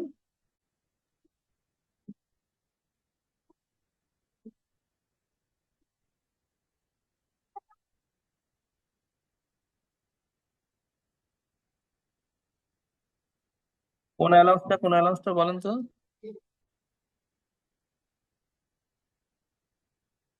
আচ্ছা আচ্ছা, এখানে এখানে একটা ইনফরমেশন দেওয়া আছে কোশ্চেনে যে হি রিসিভড ইন্স্যুরেন্স প্রিমিয়াম ইন্স্যুরেন্স টাকা এট 1 লাখ এট ম্যাচুরিটি, অর্থাৎ সে ম্যাচুরিটির পরে সে ইন্স্যুরেন্স কোম্পানি হতে 1 লাখ টাকা পাইছে। এখন আমাকে যদি ইনকাম হিসাবে ট্রিট করতে হয় তাহলে অ্যাজ পার দ্য ল অনুসারে ইনকাম কতটুকু হবে? ইনকাম হবে হলো আপনার ইন্স্যুরেন্স প্রিমিয়াম যতটুকু পে করছি আর অ্যাট ম্যাচুরিটিতে যে টাকা পাইছি তার ডিফারেন্স অ্যামাউন্ট। সে আমি যদি মনে করেন যে ইন্স্যুরেন্স প্রিমিয়াম দিছি 1 লাখ টাকা, পাইছি 90,000 টাকা, তাহলে কি কোনো ইনকাম আছে আমার? কোনো ইনকাম নেই। আবার যদি আমি হলো ইনকাম থেকে আমি ইন্স্যুরেন্স কোম্পানি থেকে 1,20,000 টাকা পাইছি, আমি ইন্স্যুরেন্স প্রিমিয়াম দিছি 1,05,000 টাকা, তাহলে এই 15,000 টাকা হলো আমার income. This question, this types of information আর মানে দেয়ার এর গ্যাপ অফ দ্যাট ইনফরমেশন, এবং এটা হলো আপনার কোন ইনফরমেশন জাতীয় কিছু নেয় ইল্যাপস, হেন্স এটার কোনো ট্রিটমেন্ট আমাদের এই অঙ্কে হবে না।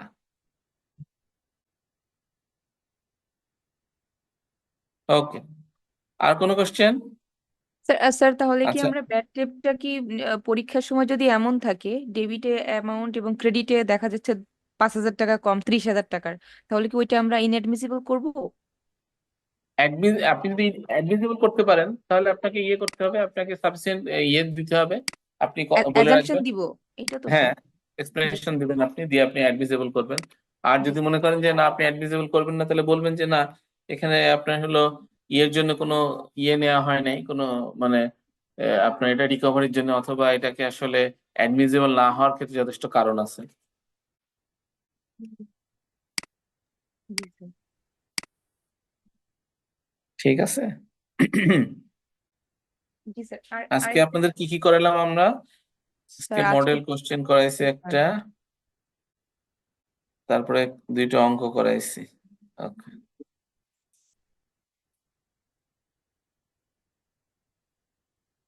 স্যার আমরা যখন বিজনেসের অ্যাসেসমেন্টটা করি তখন নন বিজনেস ইনকাম গুলো হচ্ছে একবার মাইনাস করি একবার প্লাস করি।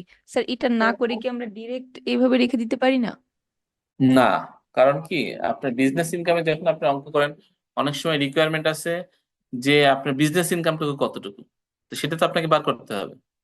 হ্যাঁ স্যার, বিজনেস ইনকামটা তো অবশ্যই করবো, কিন্তু এখানে নন হ্যাঁ, বিজনেস আরো একটা বিষয় আছে, অনেক সময় বিজনেস ইনকামের ক্ষেত্রে ডিফারেন্ট রেট থাকতে পারে, আদার ইনকামের ক্ষেত্রে ডিফারেন্ট রেট থাকতে পারে। যেমন যদি আপনি টেক্সটাইল সেক্টর অঙ্ক করেন, তখন বিজনেস ইনকামের ক্ষেত্রে আপনার বিজনেস ইনকামের ট্যাক্স রেট হলো 15%, বাট আদার ইনকামের ক্ষেত্রে কিন্তু আপনার ট্যাক্স রেট 27.5%। হেন্স আপনাকে সবসময় আলাদা আলাদা হেডের ইনকাম আলাদা আলাদা আপনি শো করতে হবে। আপনার সামারি একটা জায়গায় করতে পারেন আপনি, কিন্তু যদি আপনি হলো আলাদা আলাদা ভাবে না দেখান, তাহলে কিন্তু আপনার ইয়ে কি বলে, ট্রু পিকচার, অর্থাৎ ওই আমার আমার যদি বলা হয়, আমার যদি ইনকাম থেকে বলি, তাহলে আমার ইনকাম, বিজনেস ইনকাম থেকে আমার কি রেজাল্ট হইতে পারে, আমার একটা লস হইতে পারে।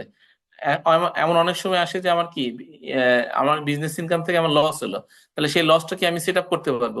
কার সাথে সেট আপ করতে পারবো?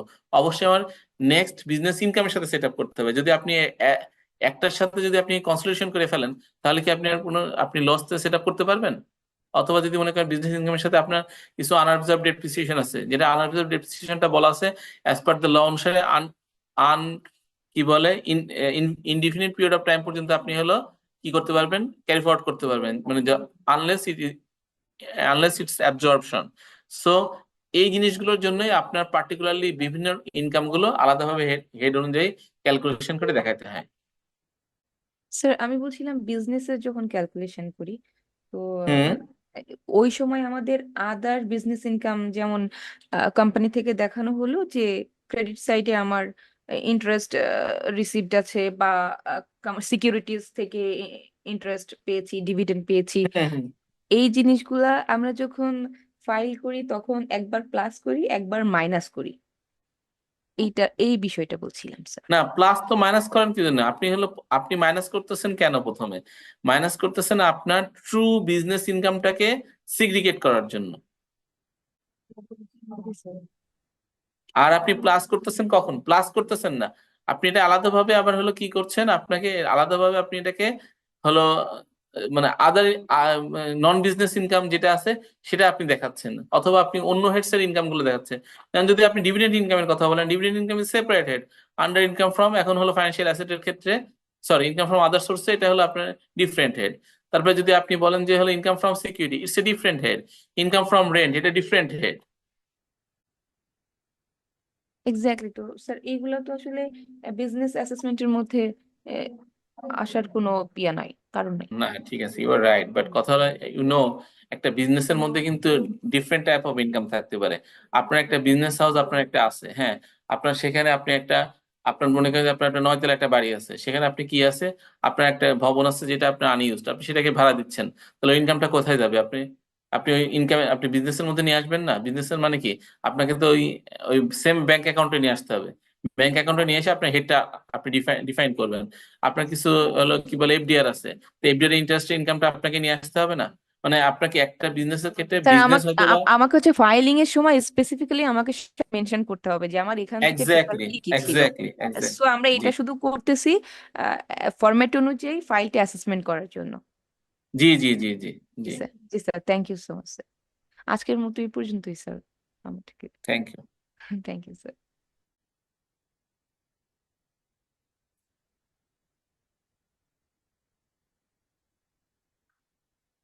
স্যার আপনার শরীর ভালো? Hmm, I am fine now. Thank you sir. Sir আমরা শেষ করতে পারি যদি আর কারো কোনো প্রশ্ন না থাকে। আমি সালাম আপনার আলাইকুম এটা স্যার, একটা স্যার আমাদের প্র্যাকটিসের জন্য যদি আরো কয়েকটা ম্যাথ দিয়ে দিতেন। আপনাদের যা দিত পড়া তাই তো করেন না, কেমনে ম্যাথ দিব আপনাদের? আপনারা তো হতাশ করতেছেন আমাকে।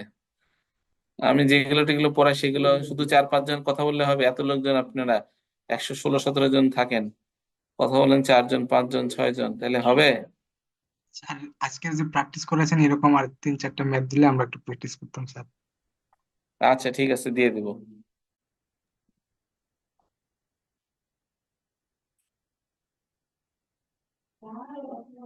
ওকে, থ্যাংক ইউ স্যার। আসসালামু আলাইকুম।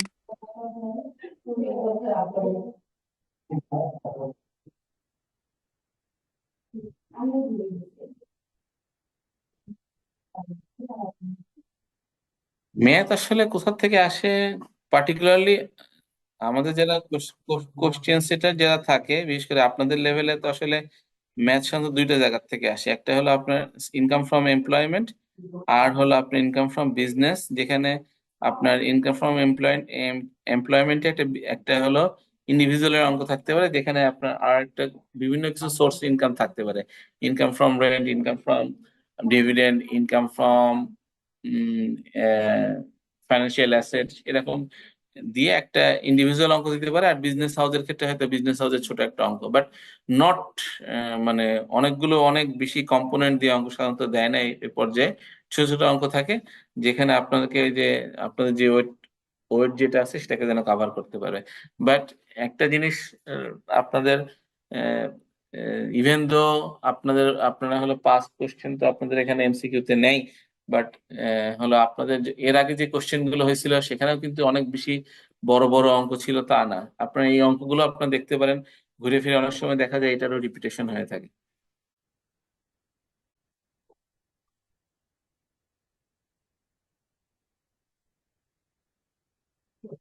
হ্যাঁ, এরকম থাকতে পারে। আমার তো আসলে আমি তো কোশ্চেন দেখি নাই অথবা দেখি না, মানে স্যার যারা আমাদেরকে তো এক্সাম দিয়েছে তারাই বলেছে যে দুইটা ম্যাথ হুম, থেকে মিনিমাম 32 মার্কের, কারোর হ্যাঁ, কোনোটা আবার 20 মার্কের থাকে। একটা সাধারণত আমি 20 মার্কের, আমি জানি সাধারণত ইন্ডিভিজুয়াল অঙ্কটা 20 মার্কের ওয়েট থাকে। আর হয়তোবা যেটা আপনি আরো 10-10 বলতেছেন সেটা বিজনেস ইনকামে থাকতে পারে, সেটা ছোট। But in addition to that আপনাদের ভ্যাটের অঙ্ক থাকতে পারে, ভ্যাটের অ্যাটলিস্ট 10 এর উপরে অঙ্ক থাকে। আবার আপনার কাস্টমস এর ক্ষেত্রে অনেক সময় দেখা যাচ্ছে যে অঙ্ক থাকতে পারে। ঠিক আছে।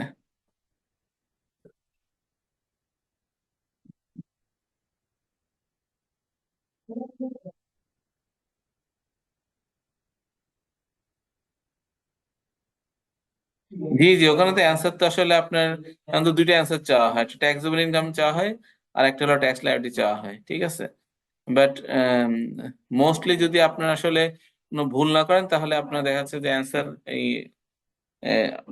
মানে 20 আউট, মানে আউট আউট অফ 20 এটা পাইতে পারেন। অথবা এমন ক্ষেত্রে অনেক সময় দেখা যায় যদি আপনার যদি হলো সেখানে যদি অপশন না দিয়ে অনেক সময় যদি আপনাকে রাইট দ্য অ্যান্সার লিখতে বলা হয়, সেই সময় হয়তো আপনি যদি কোনো এদিক ওদিক একটু ভুল টুল হয়, তখন সেটাকে আবার কনসিডার করা হয়। দেখা যাচ্ছে যে আপনি একরকম ভাবে ট্রিটমেন্টটা মনে করে করছেন, সেটাকে অনেক সময় আপনার যে স্ক্রিপ্ট ইভ্যালুয়েটর আছে তারা অনেক সময় কনসিডার করে এটা।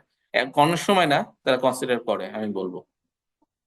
যেমন আপনি যে আমি এই অঙ্কটার মধ্যে দেখালাম, আপনি যদি একটা হলো আপনি স্যার যদি যে এখানে যদি চ্যারিটেবলের ওইটা স্যার, সরি, স্যার ওই যে চ্যারিটেবলের অ্যামাউন্টটা যেটা জি বললেন জি স্যার। জি, হ্যাঁ, চেটেবল অ্যামাউন্ট যদি আপনি এক একজন এক এক রকম ভাবে মনে করতে পারে, সেখানে আপনার অ্যাজাম্পশন দিয়ে আনসার দিয়ে দিবেন। এবং যদি আপনার অবশ্যই এসব জায়গায় হলো আপনার রাইট ডাউন করার অপশন থাকে, আপনি কিছু হাতে লেখার হাতে লেখা মানে কি, কম্পিউটার আপনি টাইপ করার অপশন থাকে, সেগুলো আপনি লিখে যদি অ্যান্সার করেন, অবশ্যই সেটা ইভ্যালুয়েটর সেটা ওইভাবে জাজ করা হয়।